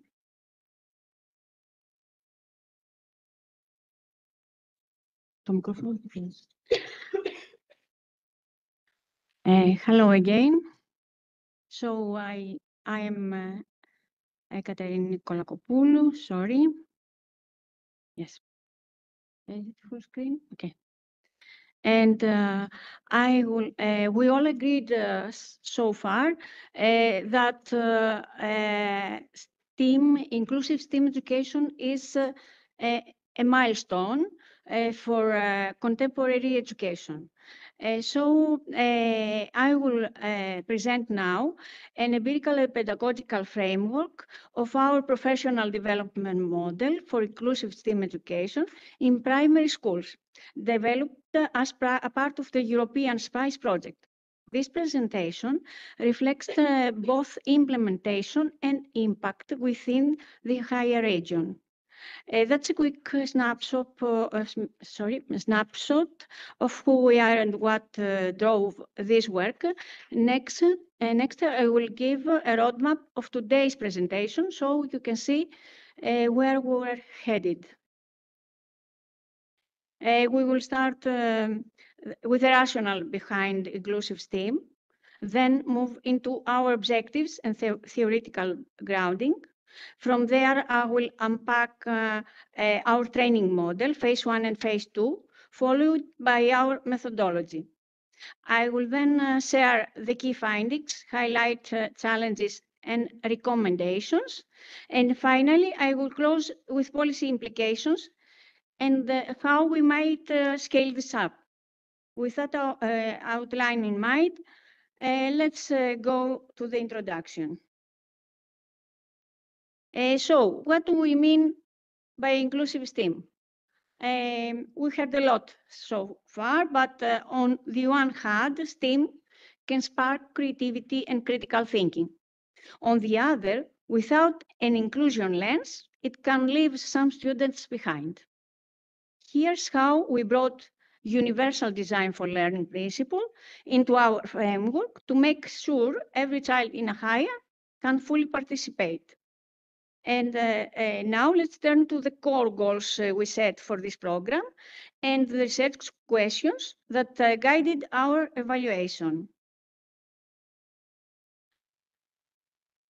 So the training program and our study aimed to enhance the teachers' understanding and confidence in inclusive STEAM. Second, strengthen their instructional design practices. Third, cultivate professional learning communities and identify key enablers and barriers in implementation. With those 4 objectives in mind, how we did actually study it. On the next slide, you will see a multifaceted methodology we used. We adopted a mixed methods approach, service and tests, alongside qualitative feedback and structured into 5 stages, from awareness to dissemination. All findings were triangulated via peer feedback and school leader input. Finally, we anchored every step in universal design for learning, STEAM integration, inclusion theory, and collaborative learning models to balance rigor and real-world impact in classrooms. With this methodology firmly in place, we can now turn to our program design, the 2-phase training model. Here you can see the training model in action. Phase 1, building the foundations. Phase 2, putting them in practice.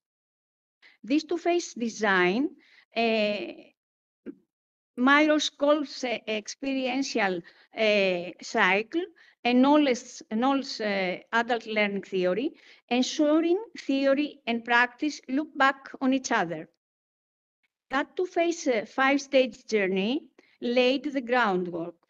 Let's turn to what actually happened in practice, our key results and core discussion points.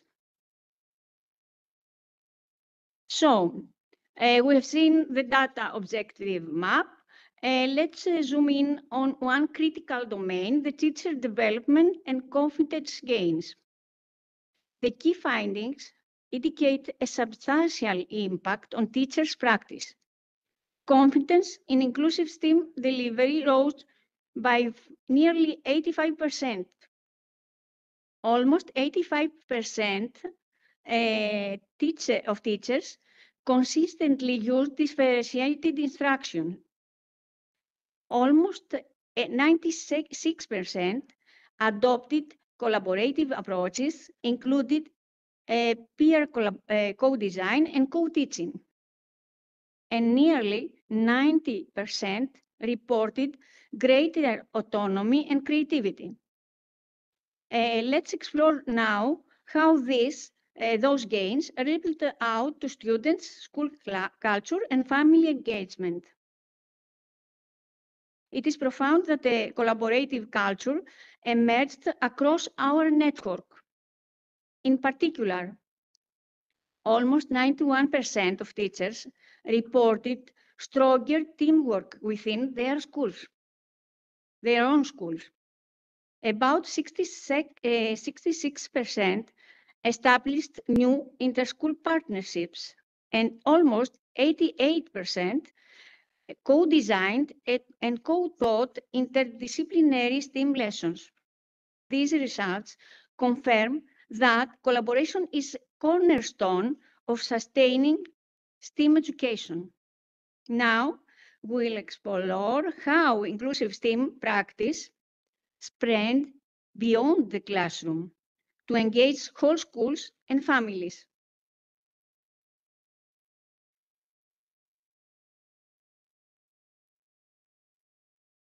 So let's consider the broader school and family context. School leaders noted the three following things: increased student engagement and self-esteem, improved school-family communication, and a broader diffusion of inclusive practices across classrooms.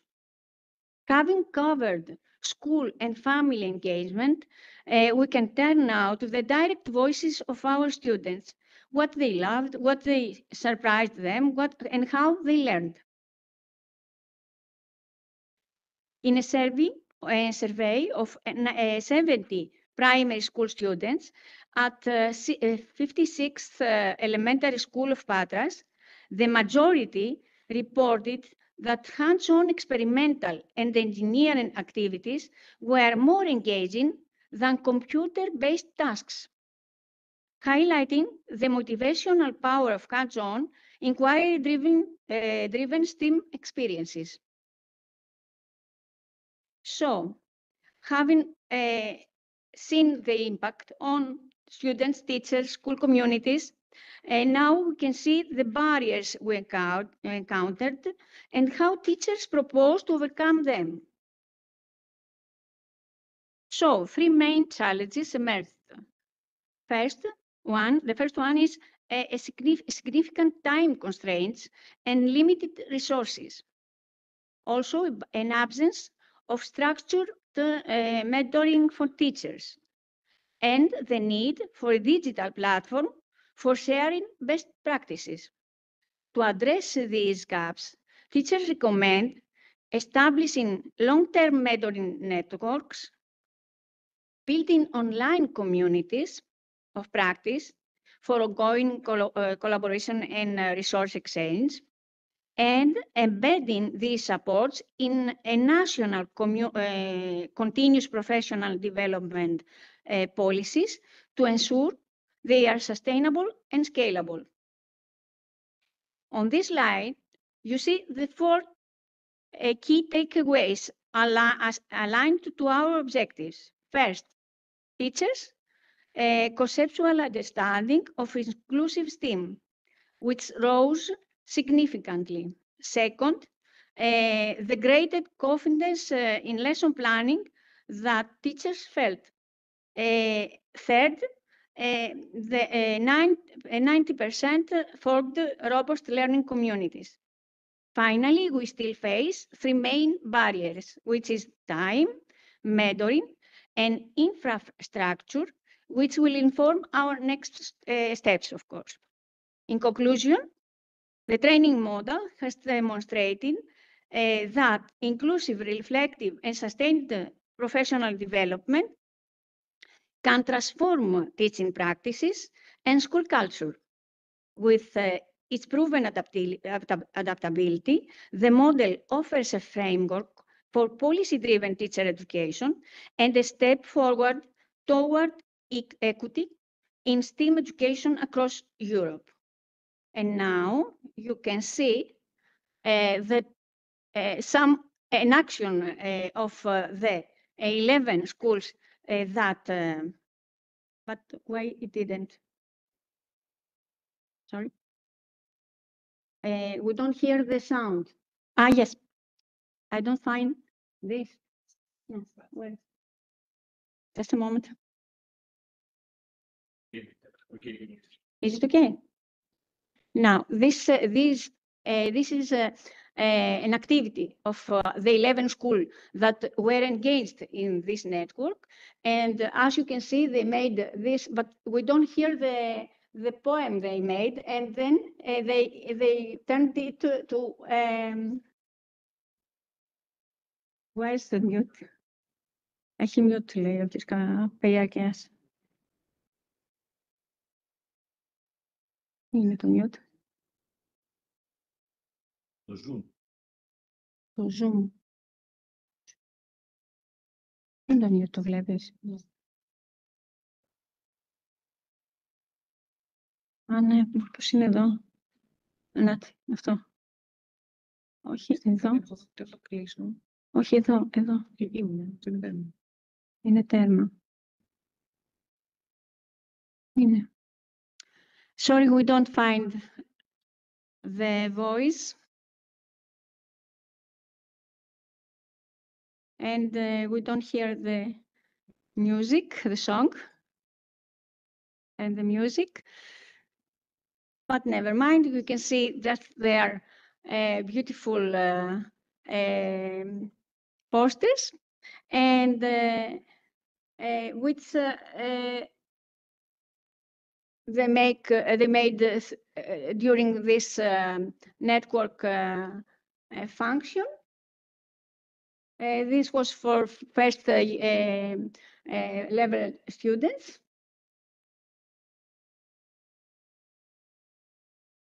I can run it since we can not have the music and the poem. You see, the network in the network participated 75 teachers and almost 550 students, and It was really the teachers were enthusiastic and the students as well. We have two teachers of the network, Dimitris Stanitsas and Mrs. Karameru, Mr. Dimitris Stanitsas and Karameru. And the posters are outside. Yes, we are exhibited outside the hall. And here you can see, and while you can see all the, I will pass it through to see the schools. These are the schools, the network, the school network. They are schools from the central schools of the city of Patras, where you are now.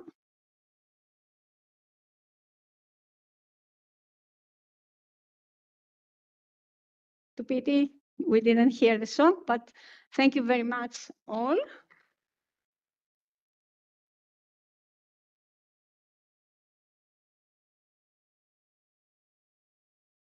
Thank you very much, Dr. Nikolakopoulou. We are moving to the next presentation, which is an online presentation again. The next speakers come from Croatia. They are Kristina Fratrovic and Snezana Markovic-Zoraya. The title of the presentation is Inclusion in the Context of Interdisciplinary Learning. And I think that I saw them both online. You can Hello. start. Hi. You can start sharing your presentation. Okay, I will share my screen.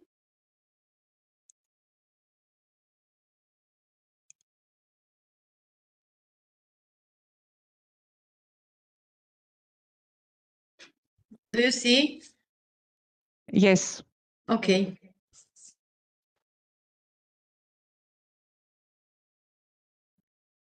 Can we start? You can start, yes.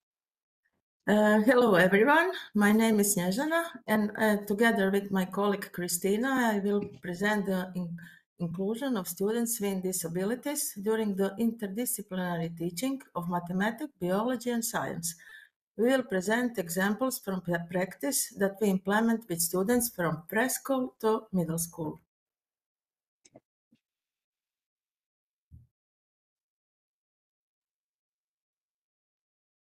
This example shows an interdisciplinary approach to teaching math and science subjects with the aim of developing science and mathematical skills from an early age, integration through outdoor learning, encourage critical thinking and application, inclusion of students with learning disabilities in teaching.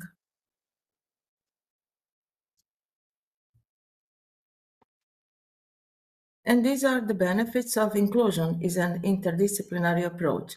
The outcomes set from students with disabilities are achieved with understanding and connection because they learn and work on practical examples. The cooperation between students spontaneously develops.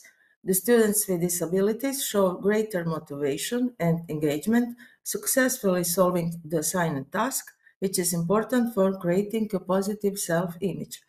All students develop social skills through collaborative learning and encourage empathy and acceptance of diversity among other students. It's important to say that working materials can be adapted to students with disabilities depending on their difficulty. For example, for visually impaired, larger font; for dyslexia, special font open dyslectic; for dyscalculia, use of calculators, etc., etc.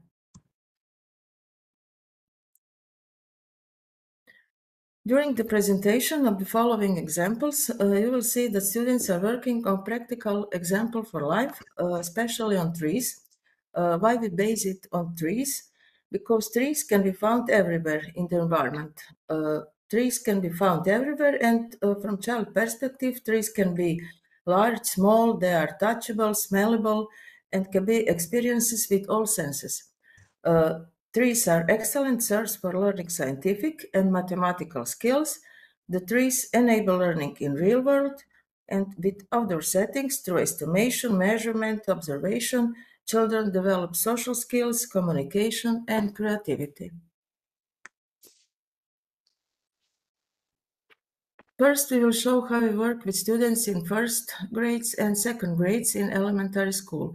As part of the mathematics part of the lesson, students learn to understand relationship and measure size.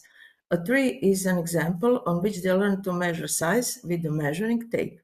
Understanding relationship larger and smaller occurs as students estimate the height of tree according to the student's height and estimate the circumference of the tree according to their palms.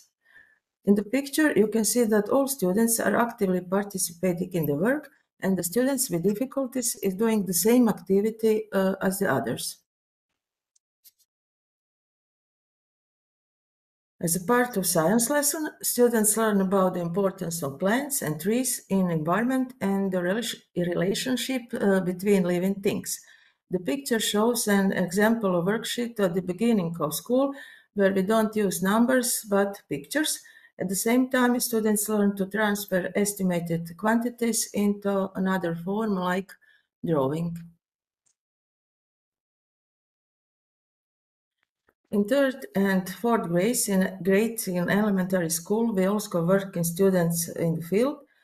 As part of math, we still teach students to understand relationships, larger and smaller, but we introduce measuring sizes. Students measure the height of the tree with the pencil and calculate the age of tree based on the circumference measurement. In the picture, you can also see the students with difficulties using a calculator to calculate the age of tree.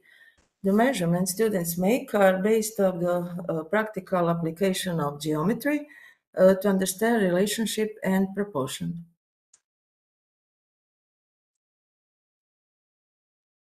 As part of science, in third and fourth grades, students will compare trees according to the age, learn about cycles in nature and the number of cycles on one tree.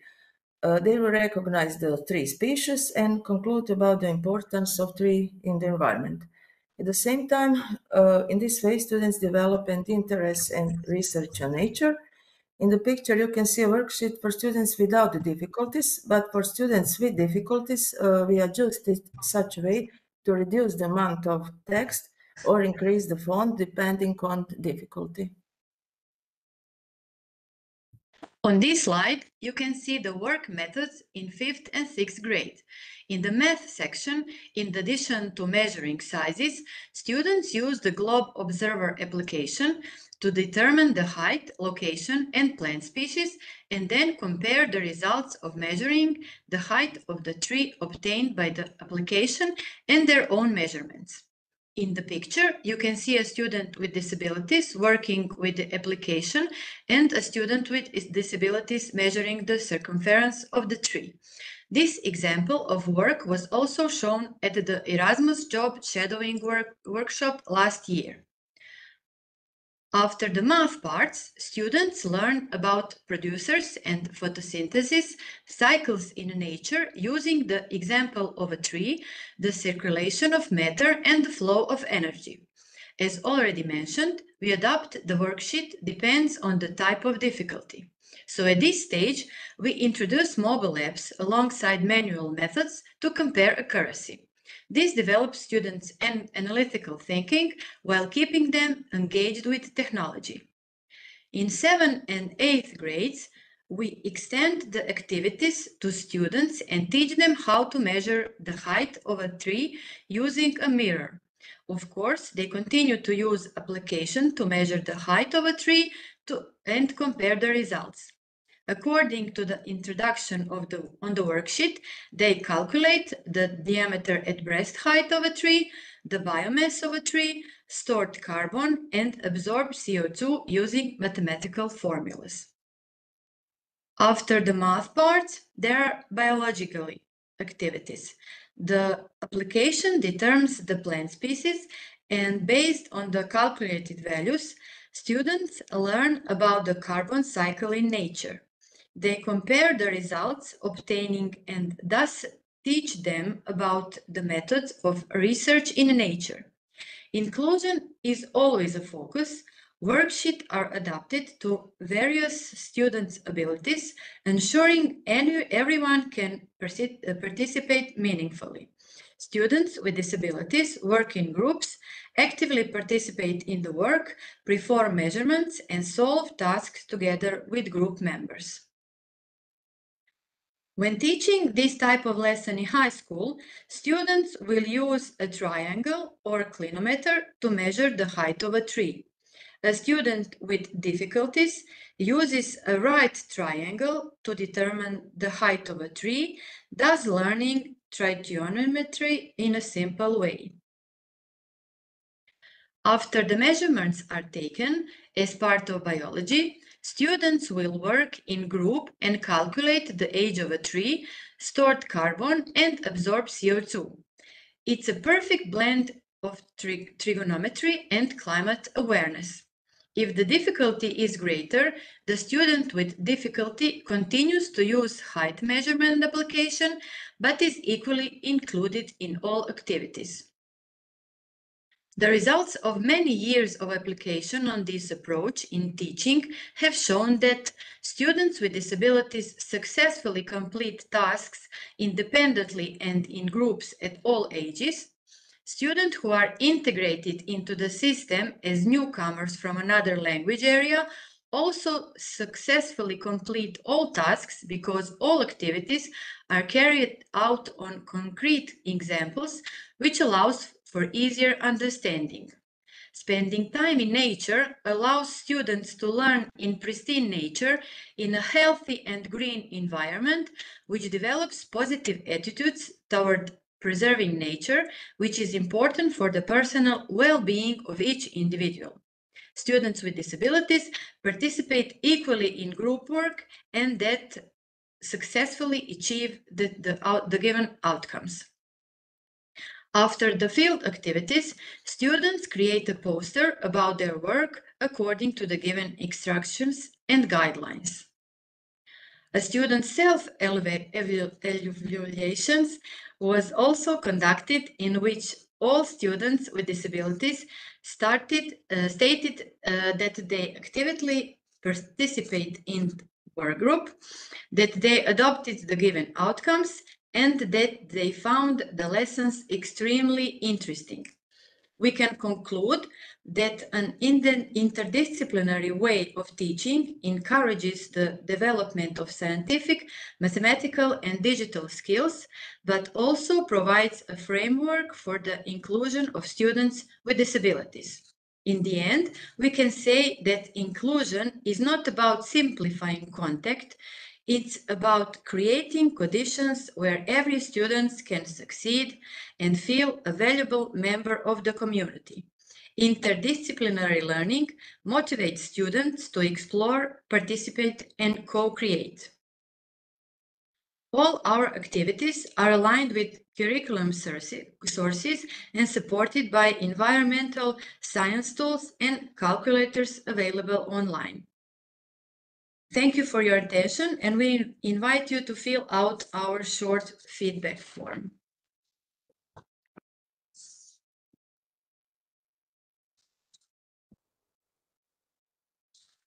Thank you very much. I believe that the last presenter is not connected. I don't see him. So I think that we have come to the end of the first day of the conference. Thank you all. Thank you to the online presenters for your time. You have been waiting for quite some time now. So hopefully we will see all of you tomorrow. Thank you for the presentations. Bye-bye. And we see you tomorrow. And also thank you to the people here also for your patience. And see you all tomorrow. There is a small reception probably outside. You can grab something to eat before you leave. Thank you.